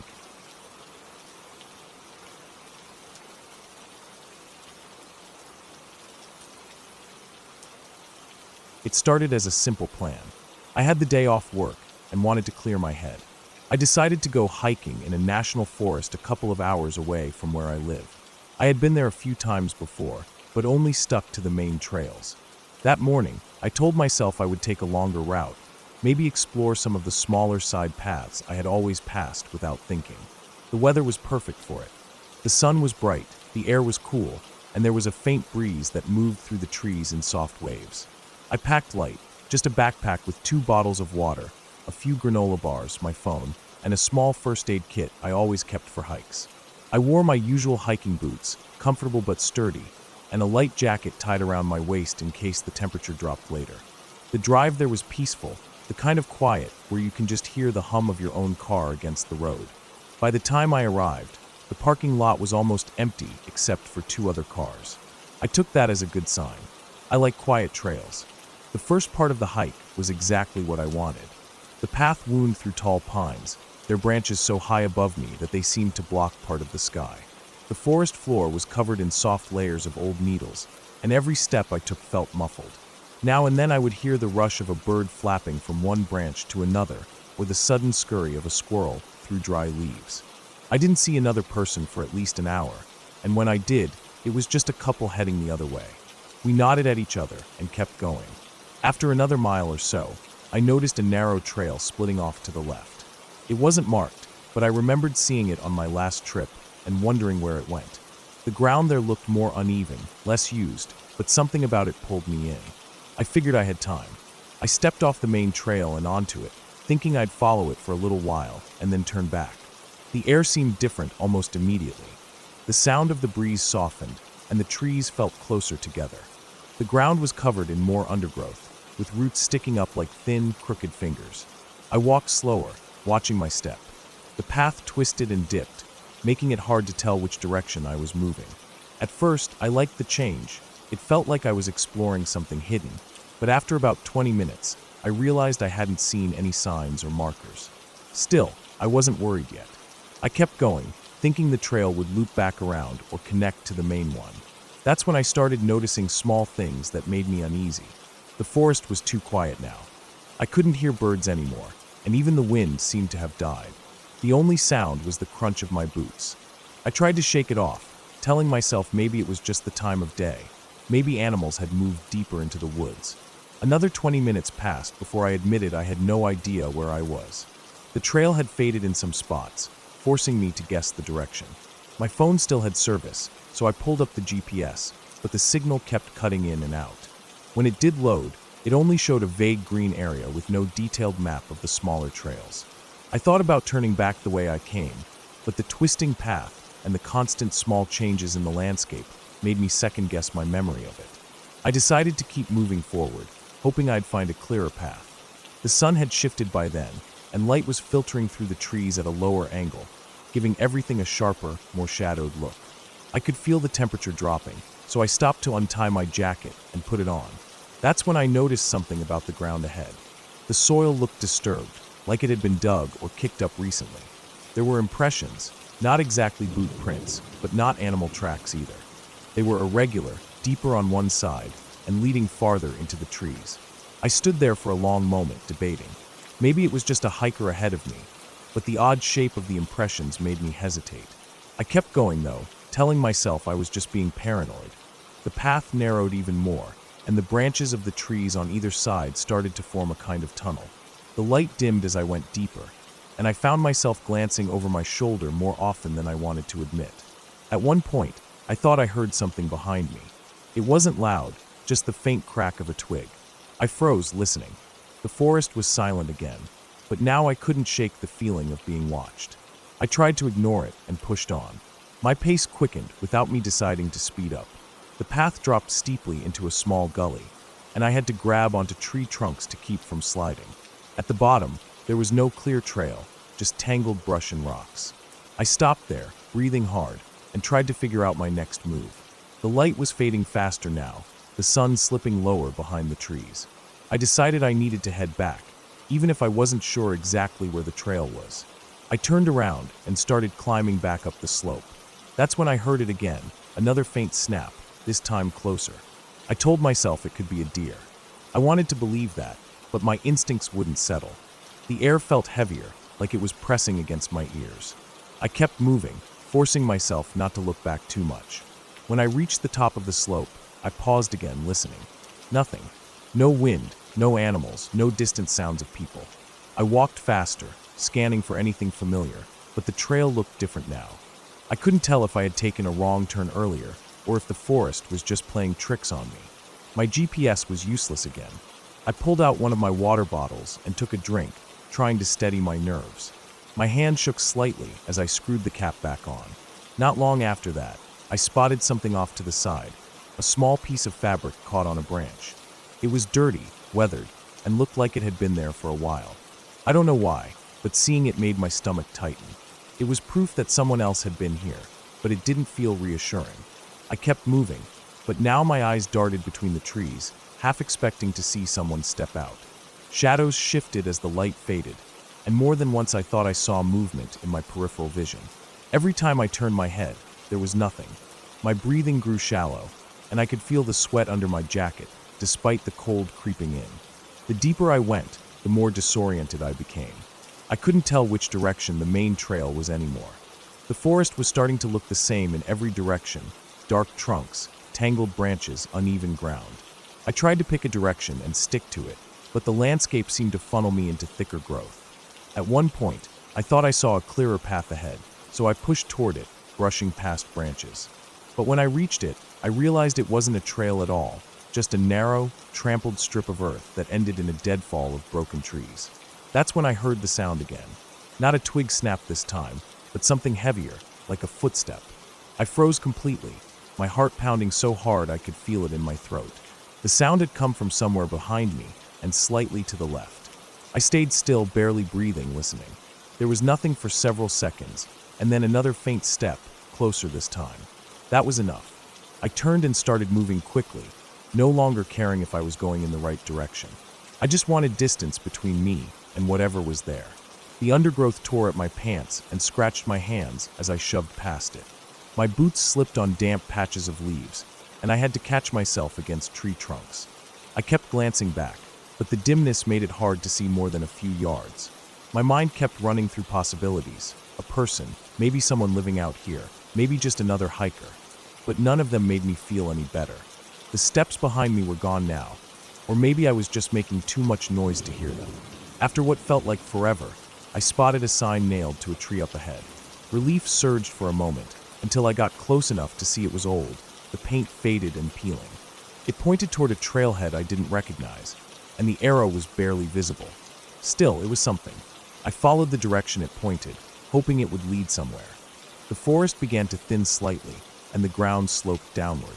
I pushed on, my legs aching, until finally I saw a break in the trees. The last light of the day spilled through it, and beyond that, a dirt service road. I stepped out onto it, feeling the strange openness after hours of trees pressing in on all sides. I didn't stop walking until I spotted the faint glint of a metal gate far down the road. When I reached it, I realized I was only a short distance from the main parking lot. My car was still there, untouched, and the lot was empty now. I climbed in, locked the doors, and just sat for a while, letting my breathing slow. As I drove away, I kept checking my rearview mirror, half expecting to see someone standing at the edge of the trees. There was nothing, but the feeling stayed with me the whole ride home, that I had been followed, not just lost. Even now, I can still remember the sound of those slow, deliberate steps somewhere in the woods, matching my own until the last possible moment.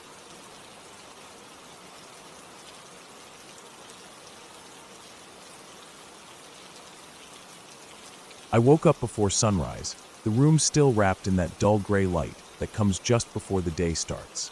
My plan had been to get out early for a long hike on one of the lesser-known trails a few hours outside of town. I'd packed my bag the night before: water, some food, a small first aid kit, flashlight, and a light jacket. I knew the weather could change quickly in the hills, and I didn't want to be caught unprepared. My phone was charged, though I didn't expect much service where I was going. By the time I reached the trailhead, the sun had just risen enough to put some color in the sky.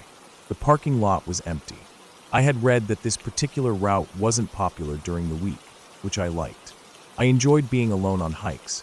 It let me hear every sound, every rustle of leaves, every shift of wind through the trees. I signed in at the trail register and started walking. The air was cool and damp, and I could smell the soil and pine needles as soon as I stepped onto the dirt path. The trail began gently, winding through a mix of pine and maple, the ground soft with fallen leaves. Birds called here and there, but the sound seemed distant, almost muted. I walked at an easy pace, taking my time. The first few miles were smooth, and I only stopped to drink water and adjust my pack straps. As the morning wore on, the trail narrowed and began to climb. The trees thickened, blocking more of the sunlight. I checked my GPS app just to confirm I was on track, and the signal flickered before freezing. That was expected out here, so I tucked my phone away and relied on the paper map I'd brought. By late morning, I reached a ridge where the trees parted just enough to see a valley stretching far below. A narrow line of river glinted in the distance. I took a short break there, sitting on a rock and eating a granola bar. The wind up on the ridge was cooler, and I could feel it pulling heat away from my skin. I thought about turning back, but decided to press on to a small lake. The map showed another 3 miles ahead. Past the ridge, the trail dipped into darker forest. The air felt heavier here, the smells stronger, damp earth, old wood, something faintly metallic. My steps sounded louder, even though I was moving at the same pace. I kept catching myself glancing over my shoulder, though I hadn't heard anything unusual. An hour later, I stopped to sip water and noticed how quiet it had become. The wind had died completely, and I couldn't hear a single bird or insect. It was like walking into a room after someone's just turned off a fan. That sudden awareness of silence. I tightened the straps on my pack and kept going. The lake was smaller than I expected, ringed by reeds and surrounded on 3 sides by steep ground. The surface was still, dark, reflecting the trees like a mirror. I sat for a few minutes, eating the rest of my food, but I didn't feel relaxed. The silence pressed on me, making me aware of every small movement. The shift of my shoes in the dirt, the faint creak of my backpack frame. I decided not to linger. The thought of retracing my steps felt comforting, like heading towards something familiar. I started back at a steady pace, but about 20 minutes later, I noticed something strange. The trail in front of me had fresh scuff marks, not from boots but from something wider, dragging across the dirt. It looked like something heavy had been pulled along the path, weaving slightly from side to side. The marks were new. The edges of the disturbed dirt were still sharp, not softened by wind or leaves. I hadn't seen them on my way in. I slowed down, scanning the trees. They were dense enough that I couldn't see far into them. The marks continued for maybe 50 feet before veering off the trail into the undergrowth. I kept walking, telling myself it was probably someone hauling gear for fishing or hunting, but the unease in my stomach didn't go away. Another mile in, I heard it, a faint snap of a branch somewhere behind me. I stopped instantly. The silence closed in again. I turned my head slowly, but there was nothing to see, just layers of trees fading into shadow. I told myself it could have been a deer. Still, I picked up my pace. Every few minutes after that, I thought I heard movement, a shuffle of leaves, a quick crack like weight shifting on wood. Always behind me, never ahead. I resisted the urge to look back constantly. I didn't want to trip or miss my footing. My breathing grew louder in my own ears. Eventually, I reached the ridge again, the open space giving me some relief. I stopped there and actually turned all the way around. Nothing moved. I listened for a full minute. The air was completely still. I walked on, faster now, my focus narrowing to just making it back to the trailhead. The forest seemed darker than before, though I knew it was still mid-afternoon. My mind kept circling back to those drag marks, wondering what could make them and why they hadn't been there earlier. I kept my hands free, ready to drop my pack if I needed to move faster. Half a mile from the parking lot, the sounds behind me came again, but closer. Definite footsteps this time, matching mine, stopping when I stopped. I didn't turn around. Instead, I broke into a steady jog, ignoring the burn in my legs. The trail curved, and I caught sight of the bright rectangle of the lot through the trees. I pushed myself until I was on the asphalt, breathing hard. I glanced back once. Nothing on the trail, just the still trees. I got into my car quickly, locking the doors, and sat there with my hands on the wheel, waiting for my breathing to slow. As I pulled out, I saw something in the side mirror. A figure just at the tree line where the trail met the lot, standing still. The shape was indistinct at that distance, but it was tall, not hunched like an animal. It didn't move as I drove away. I didn't stop until I was well onto the main road, the forest shrinking in the rear view. The whole drive home, I kept replaying the silence, the drag marks, the matched footsteps. I never saw the figure's face, never knew if it had followed me from the lake or had been waiting along the trail all day. I haven't gone back to that trail since. Even now, when I think about it, I can still feel that unnatural quiet pressing against my ears and see the faint lines in the dirt leading away into the trees. Some part of me is certain that if I had stepped off the trail to follow them, I wouldn't have come back.